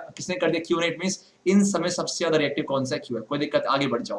पी ने जेड कर दिया, और क्यू ने कर दिया, आर ने कर दिया, और एस ने कर दिया, नहीं कर पाया। यहाँ से एक बात तो क्लियर है सर, क्या एस ने नहीं कर पाया, मतलब एस अभी भी नहीं कर पाया, अभी बदतमीज है, तो एस सबसे कम है, एस सबसे कम रिएक्टिव है ना। क्या है, आगे बढ़ जाओ। अब तो क्या, अब टक्कर है क्यू और आर में, अब टक्कर जो क्या, सॉरी अब टक्कर बेटा है पी और आर में, टक्कर क्या पी और आर में। अब देखो क्या है, तो पी ने क्या ये भी दे दिया और आपका देखो ये आ गया। अब यहाँ जाओ, देखो अब पी और आर में टक्कर है, आगे बढ़ जाओ। पी ने जब सी से कराया टक्कर हो गया, और जब आर को सी से कराया नहीं हुआ, इट मींस कहीं ना कहीं आर जो है, आर बच्चे जो पी से कम ताकतवर, इट मींस क्यू उससे कम पी उससे कम कार है। तो इस तरीके से अरेंज करते हैं, इस तरीके से अरेंज करते हैं। यस या नो बेटा, यस या नो, यस या नो, क्या चलो। अब देखो क्या है, क्या करा, arrange the given samples in the increasing order of reactivity है, सबसे ज्यादा क्यू, देन पी, देन आपका आर, देन आपका एस। कैसे देखा, देखो पहले से क्या निकला सर, क्यू सबसे रिएक्टिव है, सेकंड से क्या निकला कि जो एस सबसे कम है, और थर्ड से क्या निकला सर, पी और आर में इसे जो काम पी ने करा वो आर नहीं कर पाया, मींस पी ताकतवर है आर से, ठीक है। Write the chemical formula of products form when Q react with CuSO4। Q क्या है, क्यू कह रहा है CuSO4 से रिएक्ट करवाओ। तो क्या सोच के बोला, चीजों में बताओ, क्यू सी एक सेकंड है, क्यू ने अगर क्यू ने अगर mg को, देखो काना कालू, काना कालू, काना कालू मांगे आलू, काना कालू मांगे आलू चाहिए क्या। अब देखो क्या है, जो कह रहा है क्यू से कराओ, क्या है क्यू बच्चे आपका mg से ताकतवर है, और क्यू बच्चे आपका जो है क्यू आपका Zn से है, क्यू आपका CS से है, CS से भी ताकतवर है, CS से भी ताकतवर है। तो जो सोच के बोला, अगर क्यू सबसे ताकतवर है तो क्या क्यू CU को डिस्प्लेस नहीं कर पाएगा, बिकॉज क्यू बच्चे आपका MgU कर पा रहा है, Mg तो बहुत ऊपर होता है, इसका मतलब कहीं ना कहीं जो क्यू है वो CU से रिएक्टिव है, तो क्या QSO4 प्लस में आपका CU। यस, ठीक है, कैसे पता लगा, बिकॉज डिस्प्लेस कर पाएगा, ठीक है। अब बढ़ते हैं आज के नेक्स्ट क्वेश्चन की तरफ है, और ये आई थिंक हाँ 25th क्वेश्चन है, सेकंड लास्ट क्वेश्चन है सेक्शन बी का। कुछ इस तरीके से व्हाइट लाइट को पास कराया गया, ये आपका चैप्टर 11 से है, चैप्टर 11 से है। जब व्हाइट लाइट को पास कराया गया तो यहाँ पर होता क्या है, आपकी जो व्हाइट लाइट है ना वो 7 कलर्स में स्प्लिट हो जाती है,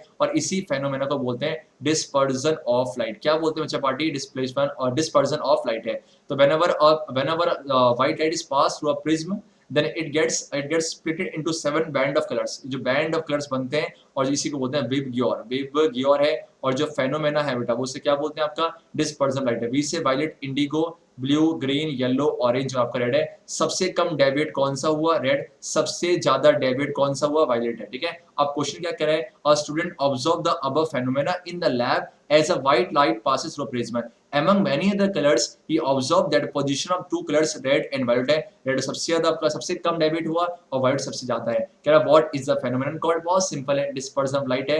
what is the reason, because different light के डिफरेंट जो, बिकॉज व्हाइट लाइट के अंदर 7 कंपोनेंट्स होते हैं, और 7 कंपोनेंट्स के वेवलेंथ अलग अलग होते हैं। जो ध्यान रखना, देखो है क्या, देखो तो जो क्या the colour red therefore deviates the least, सबसे कम डेविएट रेड हुआ, क्यों, बिकॉज देखो ये एक टर्म है वेवलेंथ है, वेवलेंथ है, तो जिसका वेवलेंथ ज्यादा वो डेविएशन कम होगा, जिसका वेवलेंथ ज्यादा डेविएशन क्या होगा आपका कम होगा। यस नो बेटा, तो देखो तो रेड जो है डेविएट सबसे कम हुआ, इसका मतलब वेवलेंथ सबसे ज्यादा है। और सेम बच्चे क्या है, वायलेट सबसे ज्यादा डेविएट हुआ, मतलब इसका वेवलेंथ सबसे कम है। तो ये रीजन बिकॉज डिफरेंट लाइट है, डिफरेंट वेवलेंथ्स है, और जितना ज्यादा वेवलेंथ उतना कम डेविएशन, जितना कम वेवलेंथ उतना ज्यादा डेविएशन है। तो कुछ इस तरीके से इसे बोलते हैं डिस्पर्जन ऑफ लाइट है। और जो पैटर्न बनता है ना, आपका जो पैटर्न है, जो आपका पैटर्न ऑफ जो बैंड ऑफ 7 कलर्स बनता है, बैंड ऑफ 7 कलर्स बनता है, इसी को बोलते हैं स्पेक्ट्रम। क्या बोलते हैं आपका spectrum. I hope you are getting the point है। चलो अब बढ़ते हैं आज के सेक्शन बी के लास्ट क्वेश्चन की तरफ, और आज की वीडियो का लास्ट क्वेश्चन है,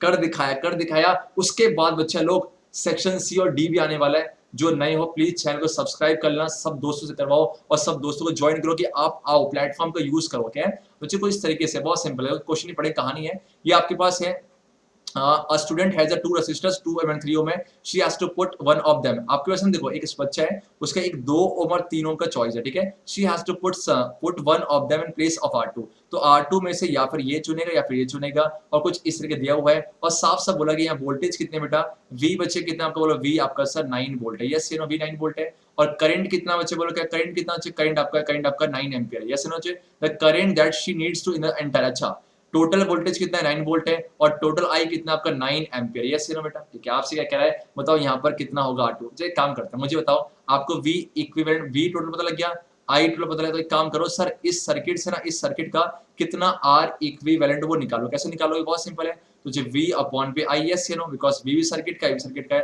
तो ठीक है, ओ अच्छा अच्छा, ये 12 है, हाँ ये 12 है, ये 12 है, ठीक है, सो सॉरी 12 है, तो 12 वोल्ट अपॉन पे 9 सॉल्व करो, 3 4 जा 12 और 3 3 जा 9, छोड़ दो इसे, तो आर इक्विवेलेंट कितना आ गया 4/3। सर आपने डेसिमल चेंज क्यों नहीं किया, बिकॉज जो फाइनल आंसर ना आए ना उसको डेसिमल चेंज मत करो, बिकॉज कैलकुलेशन इजी होती है। अगर ये फाइनल आंसर होता तो मैं चेंज करता। अब मुझे बताओ इन दोनों कैसा कनेक्शन है, पैरेलल है, तो 1 अपॉन पे आर इक्विवेलेंट क्या बनेगा, अच्छा आपका 1 अपॉन पे R1 बनेगा प्लस में 1 अपॉन पे R2 बनेगा, ये सुनो चाहिए 1 अपॉन पे R2, ये सुनो। अब सॉल्व करो, 1 अपॉन पे R इक्विवेलेंट क्या बनेगा, अच्छा आपका ये बनेगा R1 R2 और बनेगा R2 प्लस में R1, ये सुनो। इसका उल्टा कर दो, क्या करो जिसका उल्टा कर दो, तो R इक्विवेलेंट क्या आ गया, इसको ऊपर लेकर, ठीक है, आपका आ गया R1 इंटू पे R2 अपॉन पे यस R2 प्लस में R1, ये सुनो बच्चे। अब बताओ पुट करें, R इक्विवेलेंट कितना है 4/3 है, तो ये आपके पास है 4/3 है। और बताओ जी R1 कितना चाहिए 4 है, साफ से लिखा 4 इंटू पे R2 कितना चाहिए, R2 नहीं पता, R2 तो निकालना है, सेम चाहिए R2 कितना चाहिए, R2 आपका बोल क्या है सर, R2 तो नहीं पता, R2 प्लस में R1 कितना चाहिए आपका, R1 4 है, कोई दिक्कत, सॉल्व करो तो आपका बनेगा ठीक है, आपका बनेगा 4R2 प्लस में आपका 16 इक्वल टू बोलो क्या 12R2 चाहिए सुनो, क्या ये सुनो, 12R2 माइनस पे 4R2 इक्वल टू 16, मैथ्स अच्छी है मेरी, है ना, तो 8R2 इक्वल टू 16, यस ये नो, तो R2 कितना आ गया अच्छा आपका 16/8, दैट्स योर आंसर 2 है। कौन सा चुनोगे, 2 ओम इज द राइट आंसर, ठीक है, 2 ओम इज द राइट आंसर। आप नोटिस कर रहे हो इसकी वेटेज बहुत है, इलेक्ट्रिसिटी की वेटेज बहुत है, बहुत सारे क्वेश्चन पूछे गए, तो जिनका वीक है कंप्लीट कर लेना, ज्ञानी की प्लेटफॉर्म कंप्लीट हो चुका है। तो चलो इस तरीके से हमने कंप्लीटली सेक्शन ए सेक्शन भी कंप्लीट किया। रात के 2:30 बज चुके हैं लेकिन कंप्लीट हो गया। अब जो नेक्स्ट वीडियो आएगी ना बेटा, उसमें सेक्शन सी और डी को लाएंगे, और जो भी इसमें कमियां होंगी जो आपको लगेंगी सर इसे प्लीज एक्सप्लेन कर दो, उससे एक्सप्लेन करूंगा। बाकी मुझे बहुत मजा आया, दिल से कह रहा हूँ, दिल से कह रहा हूँ, बहुत मजा आया, मुझे लगा ही नहीं कब खत्म हो पेपर, और आपको भी ऐसी प्रैक्टिस करनी है। बाकी थैंक यू सो मच, मिलते हैं आपसे नेक्स्ट वीडियो में। प्रैक्टिस करो, जो भी डाउट है कमेंट्स जरूर पुट डाउन करना। बाकी मैथ्स भी आने वाला है, जब नए हो चैनल को सब्सक्राइब कर लो बहुत जल्दी। और हाँ, कंफ्यूज मत होना कि सर हमें ये नहीं आया वो नहीं आया, जो आपने टॉपिक नहीं किया होना चाहिए उसमें दिक्कत हो सकती है, लेकिन बाकी में दिक्कत नहीं होनी चाहिए। थैंक यू सो मच, दिल से आप सभी का कीमती समय लेने के दिल से धन्यवाद। यस बच्चे, तो इस तरीके से सेक्शन ए और सेक्शन बी को कंप्लीटली ओवर किया है। तो यस बच्चे लोग, तो इस तरीके से सेक्शन ए और सेक्शन बी क्लास 10 साइंस को कंप्लीटली ओवर किया। जो भी डाउट्स हो प्लीज कमेंट सेक्शन जरूर पुट डाउन करना, ताकि उसे नेक्स्ट वीडियो में रिप्रेजेंट कर सकूं। साथ ही में अब जो नेक्स्ट आएगी सेक्शन सी और डी को, उसके बाद ऑफिशियल सैम्पल में खत्म। एंड हाँ बच्चे, वो 2-3 चैप्टर अभी हुए नहीं है, अभी कुछ चैप्टर्स अभी हुए नहीं है, तो ऐसे में जब वो कंप्लीट हो जाएंगे ना, टेंशन मत लो, तो वो भी क्लियर हो जाएंगे। ये मत सोचना कि सीबीएसई के पेपर हार्ड होता नहीं बच्चे, ये अपने वो टॉपिक किए नहीं होंगे, मैंने भी करवाई नहीं है, जैसे ही हो जाएगा उसके बाद तो ये लगने वाला हलवा। तो अब मिलेंगे आपसे नेक्स्ट वीडियो, तब तक के लिए हरे कृष्णा, टेक केयर। आप सभी का दिल से कह रहा हूँ कीमती समय लेने के लिए धन्यवाद।